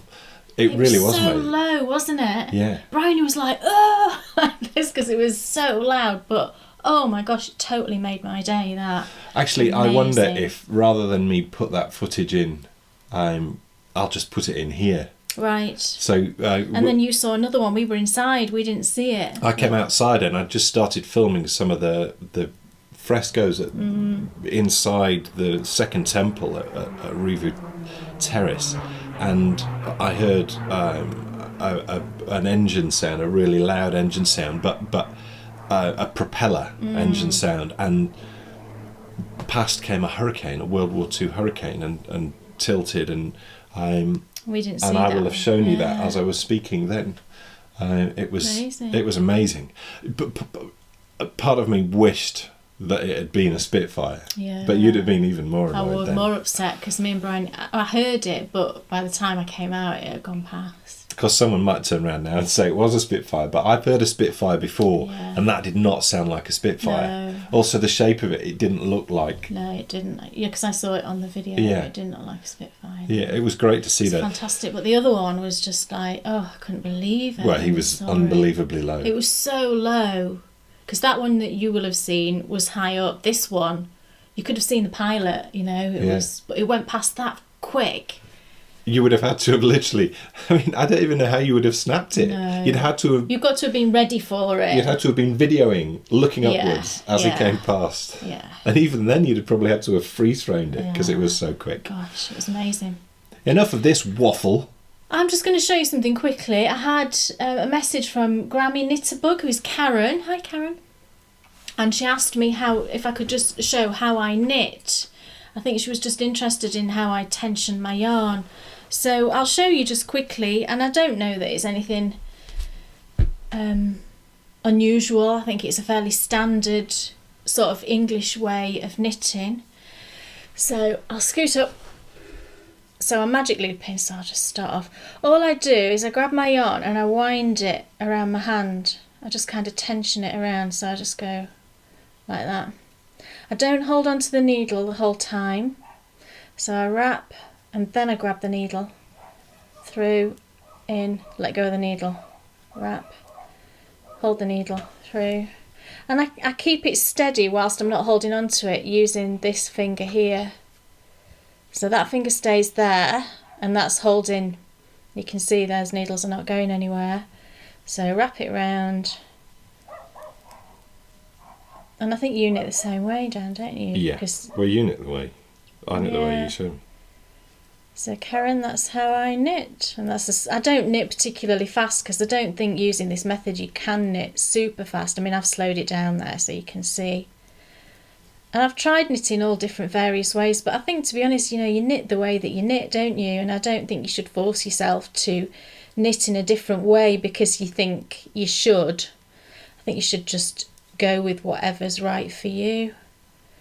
So that's how I knit, and this is kind of a normal speed. So not fast, you know, just average. And that's that row done. So there you go. Nice. What's off your needles? What's off my needles? Yes. Yay. 2 things. The first thing is, and they're over here, my things. I finished the little Laura doll. Did I talk about this? I think I did talk about this last time, didn't I? So this is the little doll by Susan B. Anderson. The pattern is, I'm going to forget the name of it. Is it Molly, Millie and something? It's 3 names of a doll. Wouldn't it be Millie, Molly and Mandy? It's not Millie, Molly and Mandy, no, because that's an English thing, isn't it? Oh, okay. Susan wouldn't know that. But it's linked in my project pages if you want to go and have a look. So this is my little Laura doll. There's her hair. It's super cute. Look at her little plaits. How cute. I don't think I did any modifications. There's the little shoes. Oh, the only thing that it's not really anything different, but on the pattern, she gets you to, this is duplicate stitch, and she gets you to do that bit in the body colour, which to me it kind of, she's wearing tights, so it should be the tight colour peeking through her shoes, not her body colour. There must be a reason that Susan did that, but I just used the tight colour. And Bryony didn't want eyebrows, so I didn't give her eyebrows. And I think I did the eyes. Yeah, the eyes, I think, in the pattern were French knots. And I just did a couple of little stitches instead of French knots, just because it's easier than a French knot. Yeah, so she came out really cute, and she does have a shawl as well, but I found when you put the shawl on, she looks super bulky. She looks a bit kind of bodybuilderish anyway, doesn't she? Look at her. So yeah, she came out really cute, and I used Debbie Bliss Baby Cashmerino in just the colours that you can see there, and she's lovely. Bryony loves her. She carries her around everywhere. And I did give her little pink cheeks. I kind of coloured her cheeks in with a crayon, but it's rubbed off a little bit. I need to redo that. So she came out really cute. I love the pattern. It's a great little pattern. Super fun. So that's my first finished object. Nice. I haven't got anything. So You haven't got anything? no.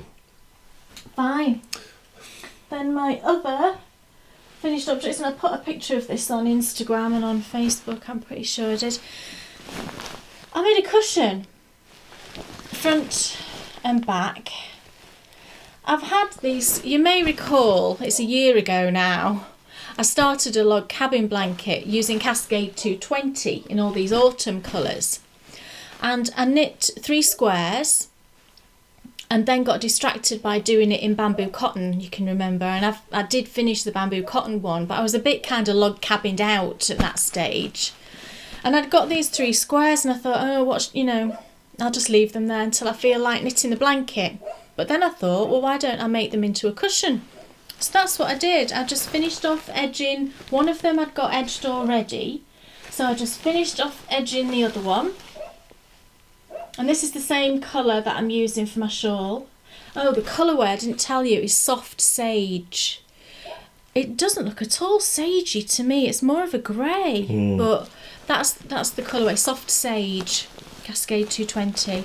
And all I did was I just seamed it all together. Haven't put a zip in or anything.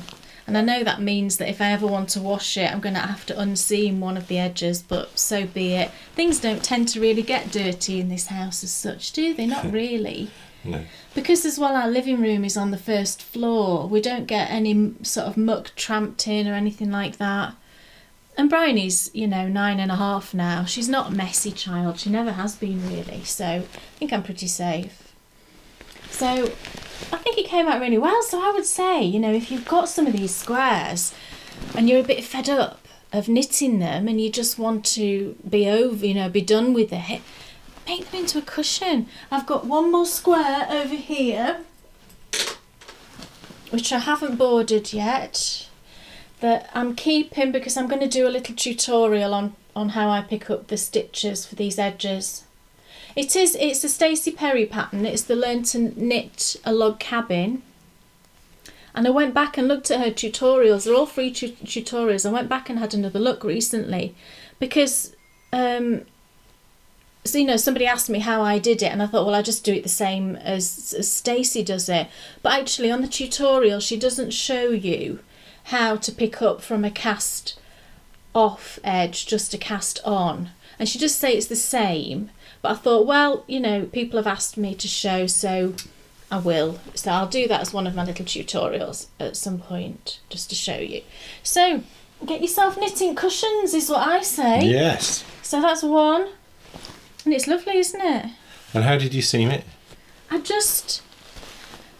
seamed it from, it wasn't a mattress stitch or anything. I just kind of seamed the cast off edges. You know, you can see where I've seamed it, but it kind of looks the same all the way along, so I think it's okay, really. Yeah, so I love that. It's nice, isn't it? Yeah, it's really nice. And where did the cushion come from? Well, I already had the cushion. Oh, okay. So I just took off the pillowcase. It was one of the brown ones that we sit on in Bryony's bedroom. Oh, okay, yeah. So I've just put the other cushion into it looks bigger. I know it does, but it's not. I think it's because it's wool. Probably stretched. Yeah, I mean it. I think it's about 16 inches square, something like that. So yeah, I love that. What else is off your needles? That's it. That's two things. Okay, sorry. Is that not enough? Of course, it's enough. You haven't got anything, so don't score No, I know. me. It's not very good. No. It's because I got caught up with the bank heads and. I mean, I have been knitting loads on things, but I just haven't got anything finished. Oh, that's okay. It's I not good enough. was just talking to my mum this morning, and she's not knit for ages, but she did say to me this morning she got a hankering to try something again, and I said, "Oh, do you want to knit me an Aran cardigan?" And she's like, "Oh, why didn't you ask me? I'll knit you an Aran cardigan." And I've got all her old patterns. She gave them to me ages ago. She doesn't knit so much anymore. She's got arthritis in her hands and things. So she said, "Go through the patterns and pick one out." And all these patterns are just amazing 70s things. And look at this one, look at this one. I really like this one. This is the one I might get her to knit me. They're kind of, you know, they're all in pieces. There was never any knitting in the round, you know, back in Mum's kind of knitting days. But the thing I'm going to struggle with is getting a yarn to match, because the yarns are no longer in existence. This one is a Sunbeam, and it says Aran double knitting, which kind of doesn't make sense to me. So I need to do a bit of research on, you know, getting the right yarn. But that'll be fun. So that's one that I liked. Nice. Just thought I'd mention that. Well, no, I'll save that till the end. Okay. I was going to talk about something. It's time for what's on your bookshelf. Oh, cool. What's on your bookshelf? Oh, you're asking me the question? Yes, Kate Jones, what is on your bookshelf? I just finished. Where is it? It's in the bedroom. Oh, okay, sorry. Oh, sorry, you've just finished. Yeah, I spoke about it last time, but I just finished one of the, you know, I bought the 3 books of the Number One Ladies Detective Agency. I just finished the first one of the 3 that I bought, if that makes sense. And I just started another one last night. And I loved it. You know, didn't disappoint at all. It was as enjoyable as all the other ones that I've read. So I really loved that. And then we've been watching, the reason I bought this book is we've been watching Outlander. Backstep. Backstep. We need to ask someone what's off their needles. Oh, gosh. And Outlander's just reminded me why. Oh, yes. Because she told me why she'd picked this person already. What's off your needles? Are you ready? Is Helen Duffin. Sprite 966. Is it 966, Helen? Yes. Because she's Scottish. That's the sole reason. And yet, because Kay's been watching Outlander, it made you think of... Have you not been watching it as well? Yes, I have. Right. It made us think of Outlander, didn't it? It did. Yeah. So Helen go and show us what's off your needles, and I know it'll be something fabulous. Yes, sorry, digress, because we forgot to do that. But the reason I bought this book is because we've been watching Outlander. And we could chat about Outlander, couldn't we? But I don't know if... But we won't. You can probably tell what Dan's opinion... We do have opinions about it. I'm really enjoying it. But each their own, you know? Yeah, we do have questions about it, really. Some things puzzle me. Some of the way it's written kind of puzzles me. But anyway, we are enjoying it. I love the costumes. I love the settings. And I keep going on. Every time I see a stone, I said to Dan, I'm going to go and touch it and see if I go back. There's some stones near here we went by. Oh, yeah. Called the Wayne Stones, which are really cool, and it's a great place to go walk. And near Cagus. And I was like, should I go and touch them and see if I go back in time? And of course, I want tartan. I want to, You saw some the other day, but then you saw the quality of the material, and it was polyester. I didn't like it. No, and all the knitwear in it. As Tanya, you'll know, there's loads of knitwear in it. And I saw when I was researching, I thought, I'll just Google Outlander knitwear, and there's loads of various different patterns, that people have put out there. But I found a Facebook post from the costume designer, who is the wife of, is it Ron Moore? Is it Ron? I don't know. The director. She's the wife of the director. And a couple of years ago, she'd put out a call on Facebook, I think it was, asking for knitters. I was like, I wish I'd seen that. I could have knit one of the shawls that's on Outlander. That's no good. I know. But anyway, as I was watching Outlander, I thought, this reminds me of a book I read years ago. And it took me 2 days to remember this book. And I thought, I'm going to go and buy it again because I really enjoyed it. And it's this one. Lady of Hay by Barbara Erskine. It's quite an old, well, I say old, 25 years. It's had its 25th anniversary and sold millions of copies. What are you laughing at? Why are you laughing at it? Barbara Erskine. Isn't it Erskine? How... Look, all I know is one of my favourite drummers is a guy called Peter Erskine, and that's how he spells his is that surname. how you say his Erskine? That's how you say his surname. Right, well, I don't know. You know what I'm like with words. You're used to me by now. But it's basically, you can see how thick it is.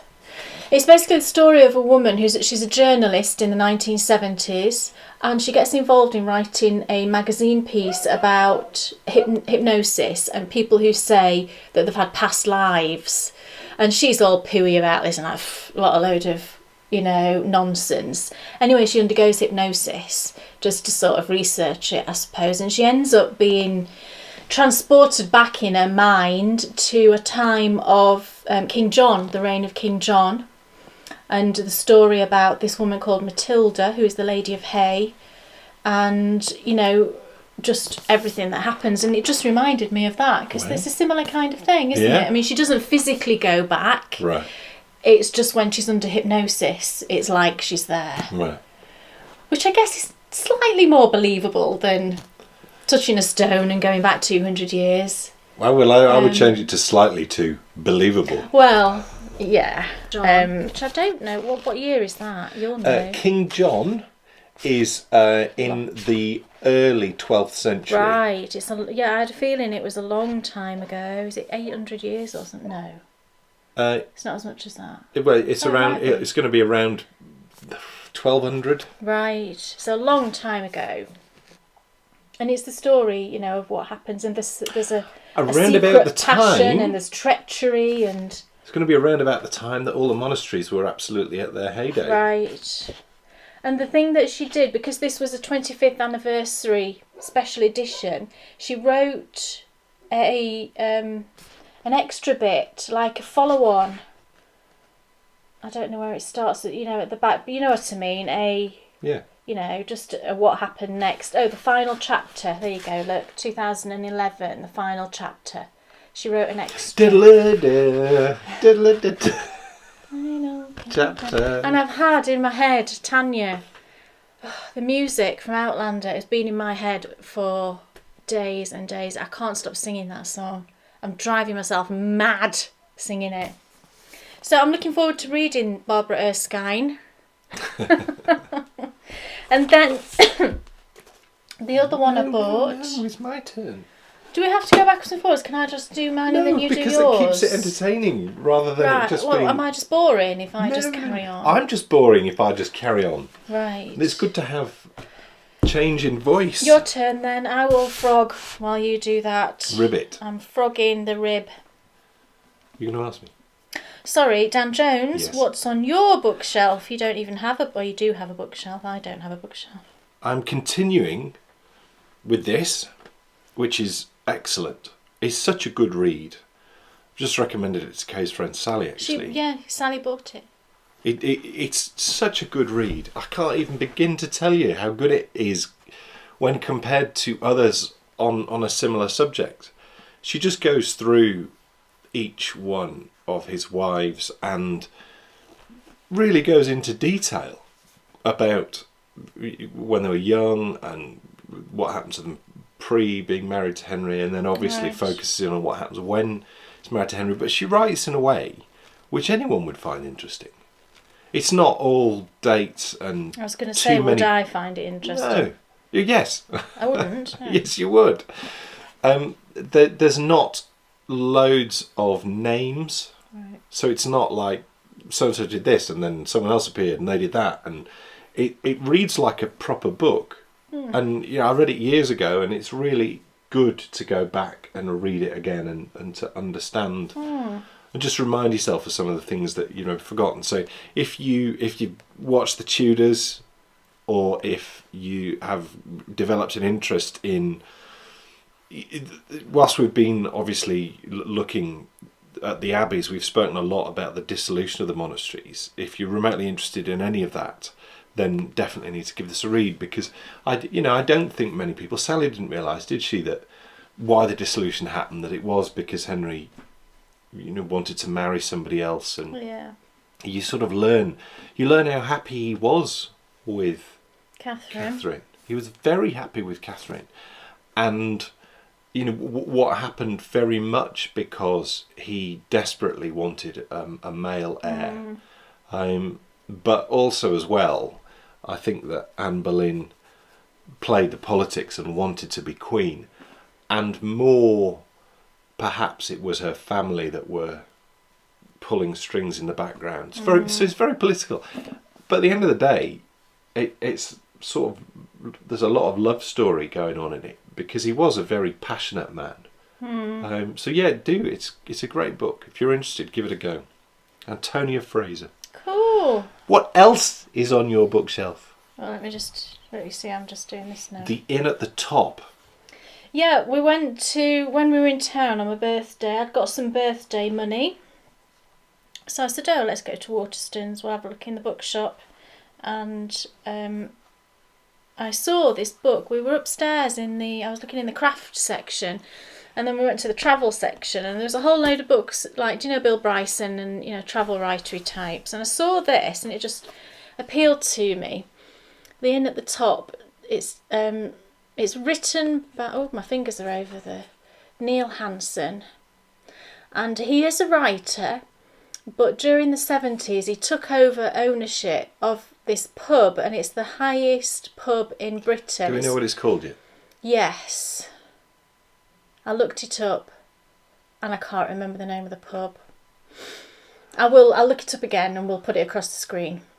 Right. And it's the highest in elevation in the UK, and I think I read it's 1,700 and something feet up in the Yorkshire Dales. It's in the middle of nowhere, and it's always on the news. Every winter it's always on the news because walkers get stranded up there and can't get back, and they end up having to stay there. It's a B&B as well, luckily, so they end up having to stay there for like weeks on end because they just can't get out. And I thought, well, that looks interesting. It might be a good, because I quite like reading true life things. It reminded me of The Sheep Lady that I read. No such word as sheep lady.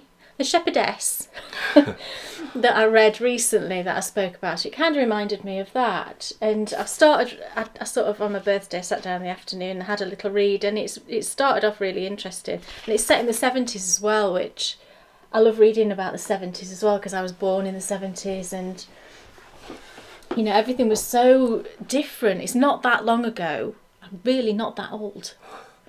But everything's so different, no computers, well, there is computers, but not, like there is now. No mobile phones were like bricks, weren't they, and all that kind of stuff. They weren't around in the 70s. No, I think they were just starting, weren't they, late 70s, early 80s phones, weren't they? Well, I think it's mid-80s when Oh, right, the first maybe there were no phones mobiles appeared. at all then. Everything's just a lot different. So I haven't sort of started properly yet, but that looks really good. Sue Brown. I think you would love that because I know you enjoyed the Sheep Woman one. I think you would love that. So it's in Waterstones in town, upstairs. Go and get it. My last book is Dissolution by C.J. Sansom, and I know that people have been on at me about this in the Rievaulx Forum a while ago, recommending this book to me, and I'd already read them. I read them all pretty much when they came out. So this is actually off my bookshelf well and truly. I've finished reading another one of them at the beginning of the year, and basically it's about a lawyer who's based at Lincoln's Inn in London, and it's all about how he gets involved with Thomas Cromwell and Henry VIII, and initially with the dissolution of the monasteries. He goes to visit a monastery in this book and investigates what's going on at that monastery, and really, really interesting. He also gets involved with the Mary Rose in a later book, and gets involved with a battle on the Mary Rose, and gets involved with Catherine Parr, one of Henry's later wives. Really interesting, very racy books. No, I don't mean racy as in Outlander racy. Not at all. Not at all. Racy as in lots of action, lots of intrigue, all sorts of cool things going on all the time. So yeah, they're worth a go. It feels like it's been written to be on the telly. Is that a woman, C.J. Sansom? No, it's a bloke. Oh, it's a man? Yes. I always thought it was a woman. No. How funny. Right. So, historical fiction, very good, and definitely worth a read if you maybe think, oh yeah, I quite like reading that, but I'm into more fiction. This is definitely... this storyline could be sort of ported to modern day and be a thriller. It would be, seen as a page-turning thriller. He's just set it at a time which picks up very much on the things we've been doing on our favourite places to knit. So C.J. Sansom, whole range of books. He's also written a book about the Spanish Civil War, which I've read. Something about Madrid or something or other. Oh, you didn't like that one as much, did you? It's fine. It's fine. That's not really a glowing testament though, is it? It's fine. The subject matter I'm not so right. interested in. Right. Marginally interested in. Very good writer, but because the subject matter didn't grab me, it just wasn't quite so entertaining. But you may well read those books and do what I did and read that one and think it was marvellous. I think that one was definitely more of a lady's book. Right. Bryony's been obsessed with a book just lately. We bought she's always reading something, but she's never been obsessed with a book like this one. And I bought her a book when we were in the bookshop on my birthday, and I can't remember the name of the author, it's a woman, but it's a whole series called Dork Diaries. She's an American writer. Everybody probably knows it, and it was written for Bryony's age group, 9 to 13, I think. And she is obsessed with this book. She started reading it, and when we were waiting for the pizza, and she's like, "Oh, I think I'm going to get attached to this book." She was really cute, and she's been carrying it around with her everywhere and reading it every second, and loves it. So I ordered her from Amazon the next 2. I think there's like 9 or 10 so far, I think. So they should come today, but she's absolutely mad for it, which, is great. I'm not going to stop being on the iPad and Minecrafting, so... She's not been doing that much recently. Well, that's why. She hasn't. She's been reading and she's been drawing and colouring. Yeah. Yeah, it's been great. It's the Endy Bits then. Endy Bits, we've got quite a lot of Endy Bits, actually. I will pop this down. Can I just talk about an idea I had. Go on then, I'll carry on. I didn't know whether it might be a good idea to have a thread on the forum called Favourite Place to Knit. Right. And people could go on there and they are permitted to share one favourite place to knit. Oh yeah, that's a good idea. And if there's like a web link, you could put that in there. You could tell us a little bit about the place. And what I thought was, at some point in future, now we're on the path we're on, we may well end up doing a website. And it would be so cool if on that website we could put on all our favourite places to knit in the world. In the world? Yeah. Cool. Because then when you go visit somewhere, yeah, that's a good idea. you could, or you could even plan your Around your your holidays places, yeah. around. Why don't we all become sort of like tour guides for the places that we know, share all our knowledge, because it's what we've been doing with favourite places to knit. And I think that what we need to do is we need to hone it in on one initially. Yeah. And then, at some point in future, we may well spread it wider. But let's go, bang, this is the place. And it could be, actually, it could also be, this is the place. Because maybe you can't think of somewhere that's local to you. What you could do, though, is you could say, this is the place where I want to go to knit. Because I know this would be my favourite place to knit. Right. Just in case there's anyone who, Might be a living room. Yeah. The idea of this is... No, I mean, maybe I know someone whose living room who could say, Glenn. Glenn. You are permitted to say your living room, because then you could talk about your... People know Glenn on Instagram. He's Spice Shot, all one word. He lives in New York, and the view from his... I presume it's an apartment, it must be, because it's high up. Empire State Building, skyline of New York. Oh my gosh. There's me, there's Kermit Von Frog, and there's Kimmy Knits that are all going round to Glenn's. Am I not? No. Oh. It's just girls and Glenn. Okay. To sit on his sofa and drink tea and knit. I'm going to a meet-up of Matt Franklin and Garrett then, and right, we'll you go and do that then. Talk Star Wars. And... Yeah. Sounds cool. And I'm going to go have cups of tea with Glenn and...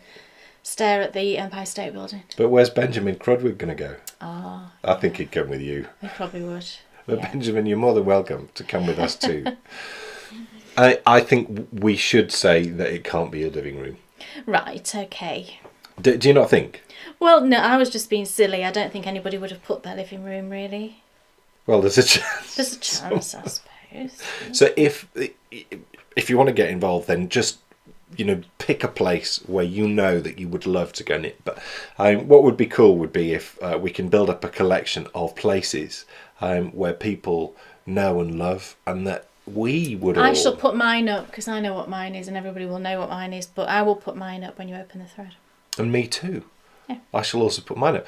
It'd be frustrating, though, if both of ours are the same, but how interesting it would be if they're the same. Well, I'm not going to tell you. And I'm not going to tell you. Me, so there you go. So that's our first Endy Bit. What's our next Endy Bit? Right. Next Endy Bit. Shall we talk... Right. We thought it might be fun to have a knit-along. Yay. Well, actually, we're going to have 2 knit-alongs. Because we wanted to do a knit-along for our lovely patrons.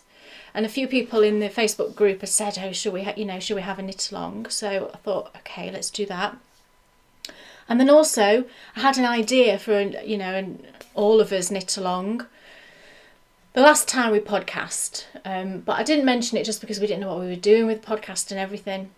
So I think we should do that too. So the first knit along, which is just an everybody, all of us knit along, I thought we'd do a Brit along. Do we think this is a good idea? And what I thought was that we could knit either any pattern by a UK-based designer. I say UK-based because I know there's some designers who are in the UK that aren't actually British, but you know, They're I think based that's here. the base tier. So I So think that that's people like. allowed. I was thinking of people like Helen Stewart and Isolde Teague. You know, they're based in the UK, but they're not actually British. So I mean, that's cool. Is Helen Stewart not British? No, she is.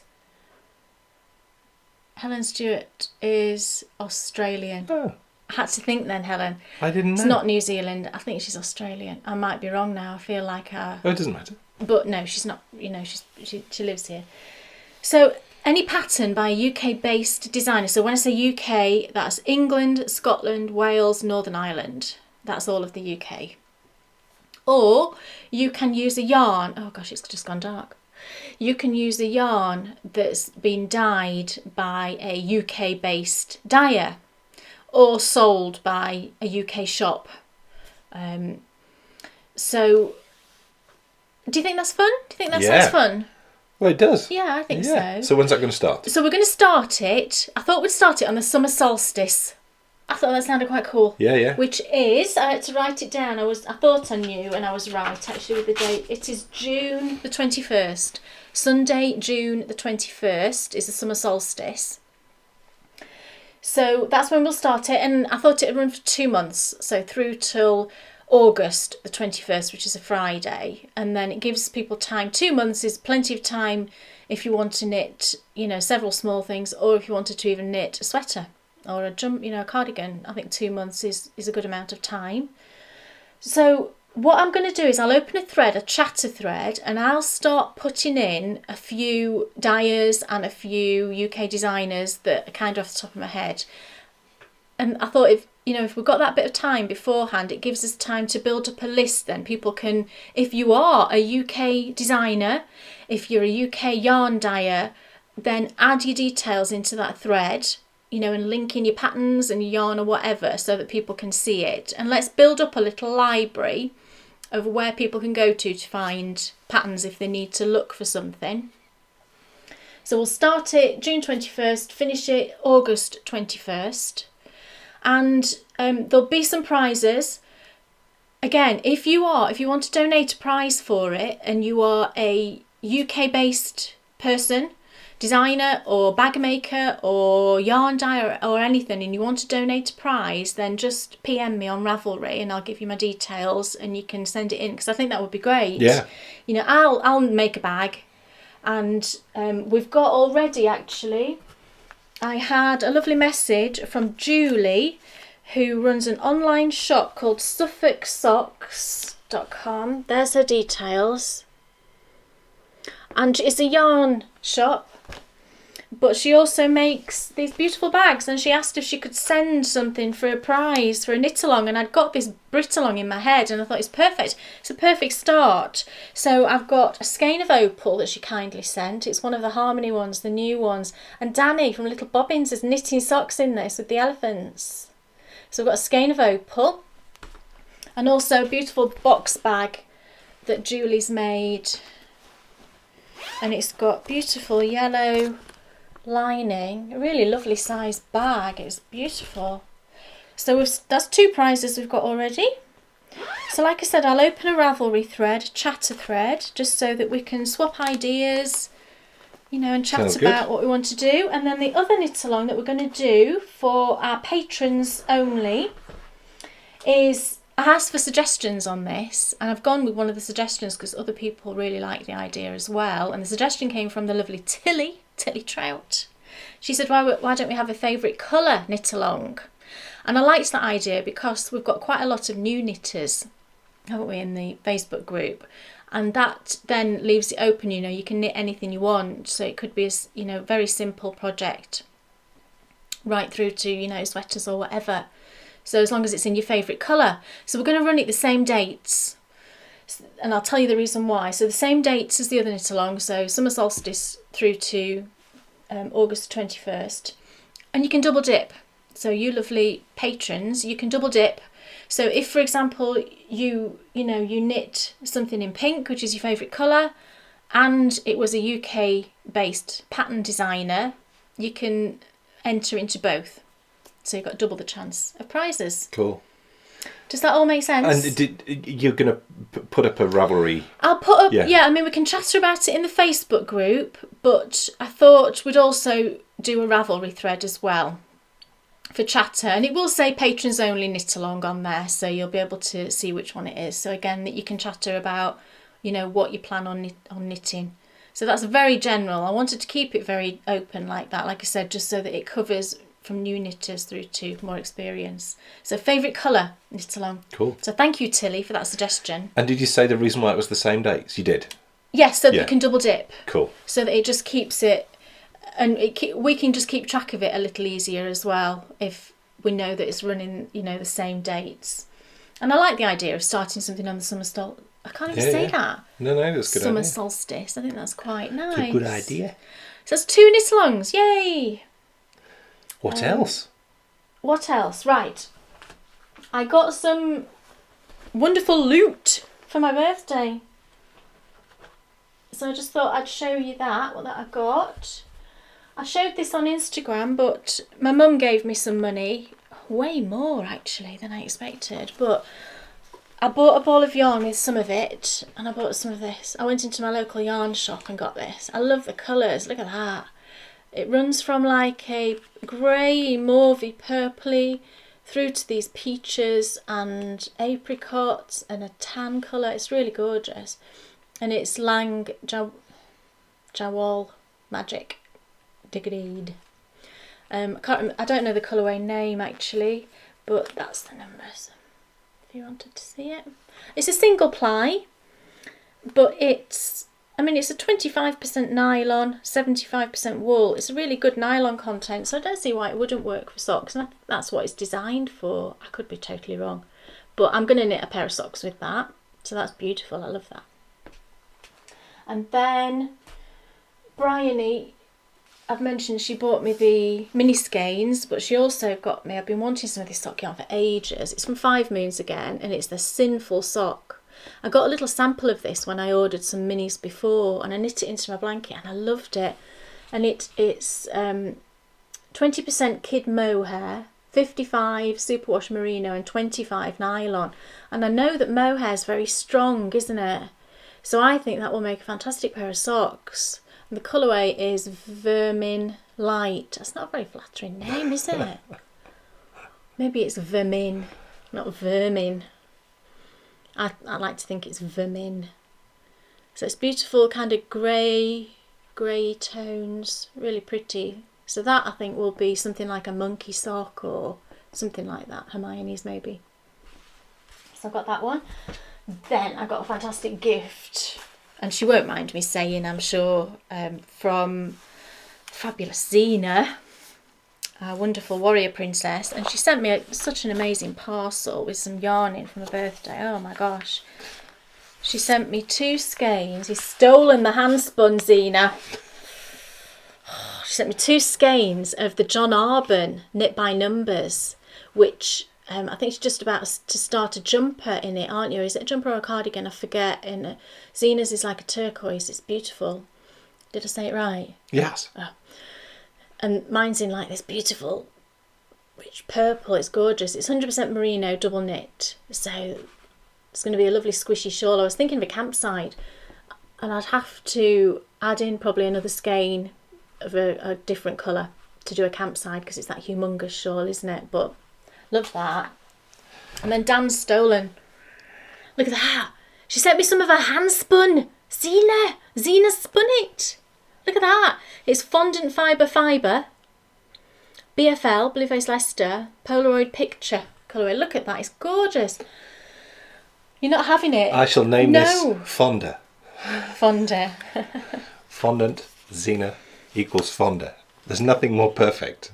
And I think it's 100 grams. It feels like 100 grams, and she's got 280 yards.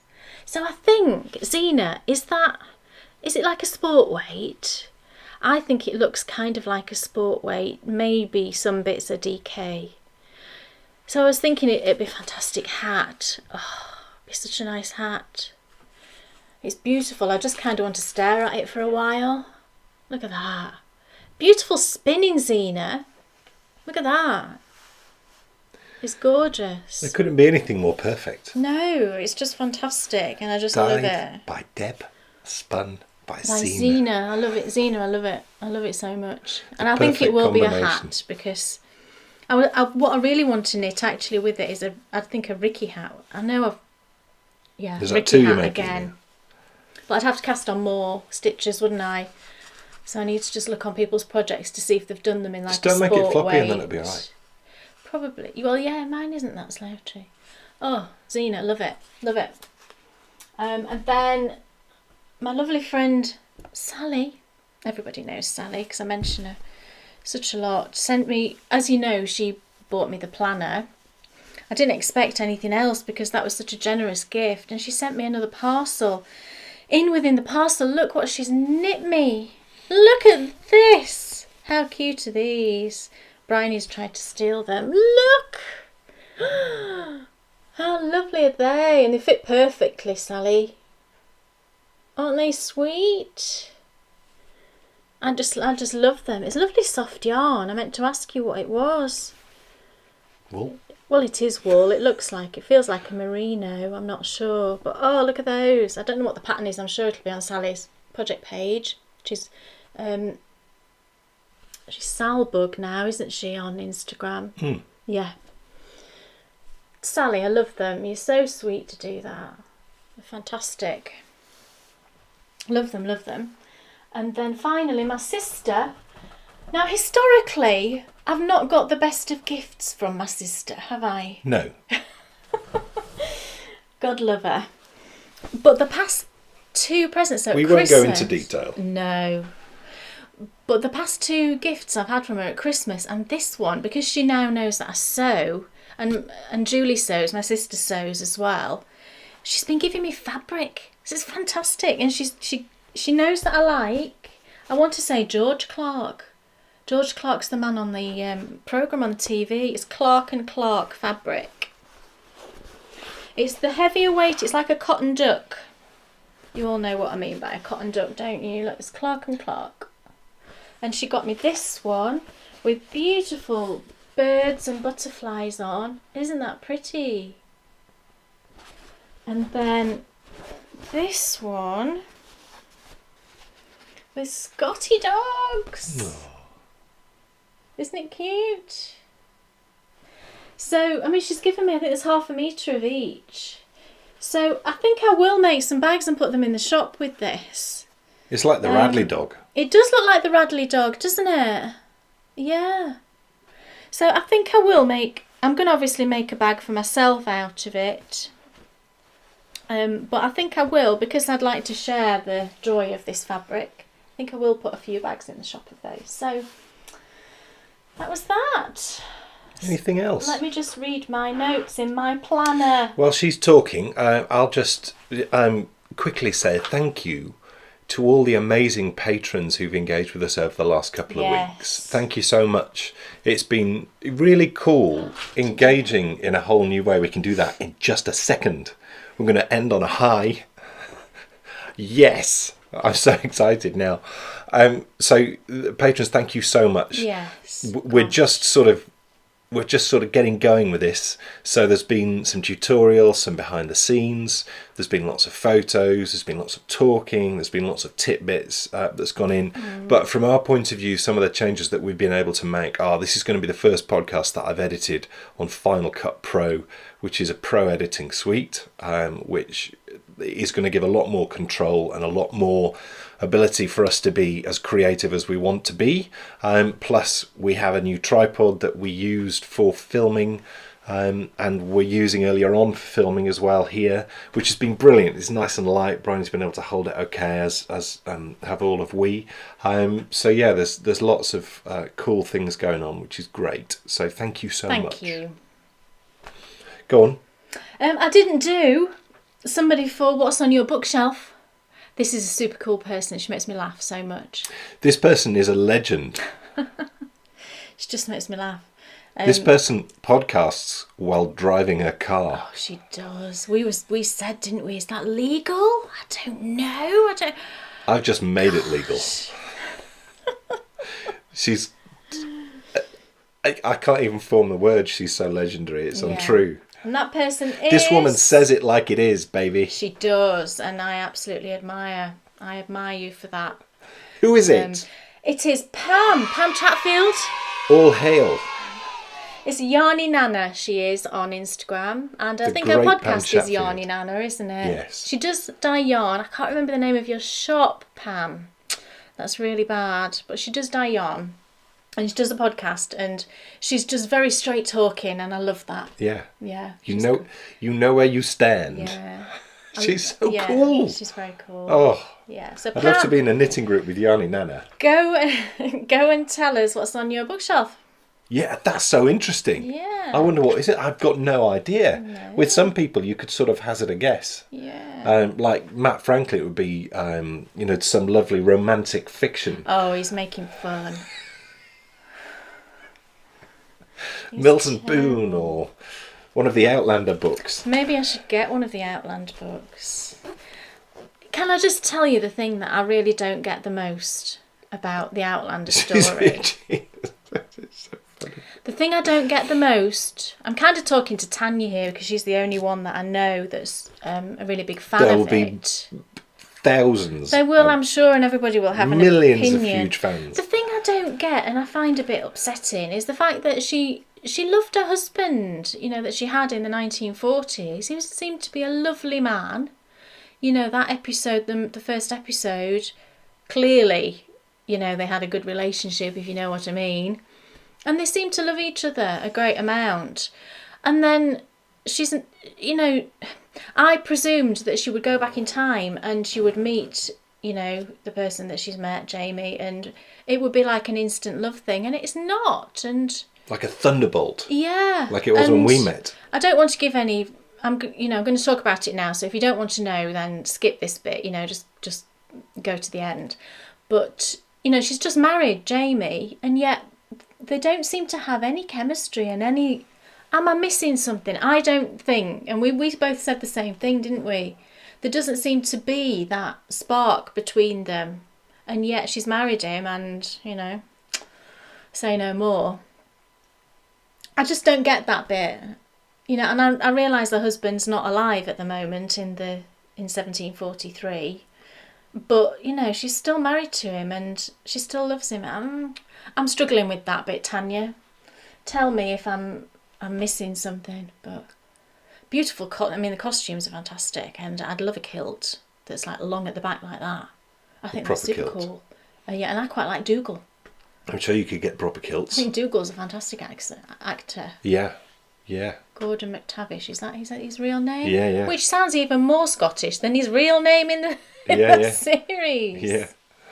So that was my little thing about Outlander. But I'm enjoying it. Good.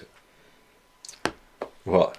Nothing. On that point, I just got some new business cards. Oh, I will just quickly mention there won't be a bag update this coming Saturday because it's been half-term holidays here, and I decided that I would take a week off from sewing. It might be this coming, the next Saturday, which is the 6th of June, but it could be the 13th of June. I might wait a couple of weeks to build up a decent amount and then put them all in. I'll let you know on Instagram and stuff anyway. But I just had some little business cards done. Look how cute. There's a little cottage. Ah, thought they were cute. Cool. That's that. So we'll see you in 2 weeks. 2 weeks. For episode 26. Is that right? No. Oh, it was 24A. Yes. 24B, wasn't Aha. it? So this is 25. Right. So we'll see you in 2 weeks for episode 26.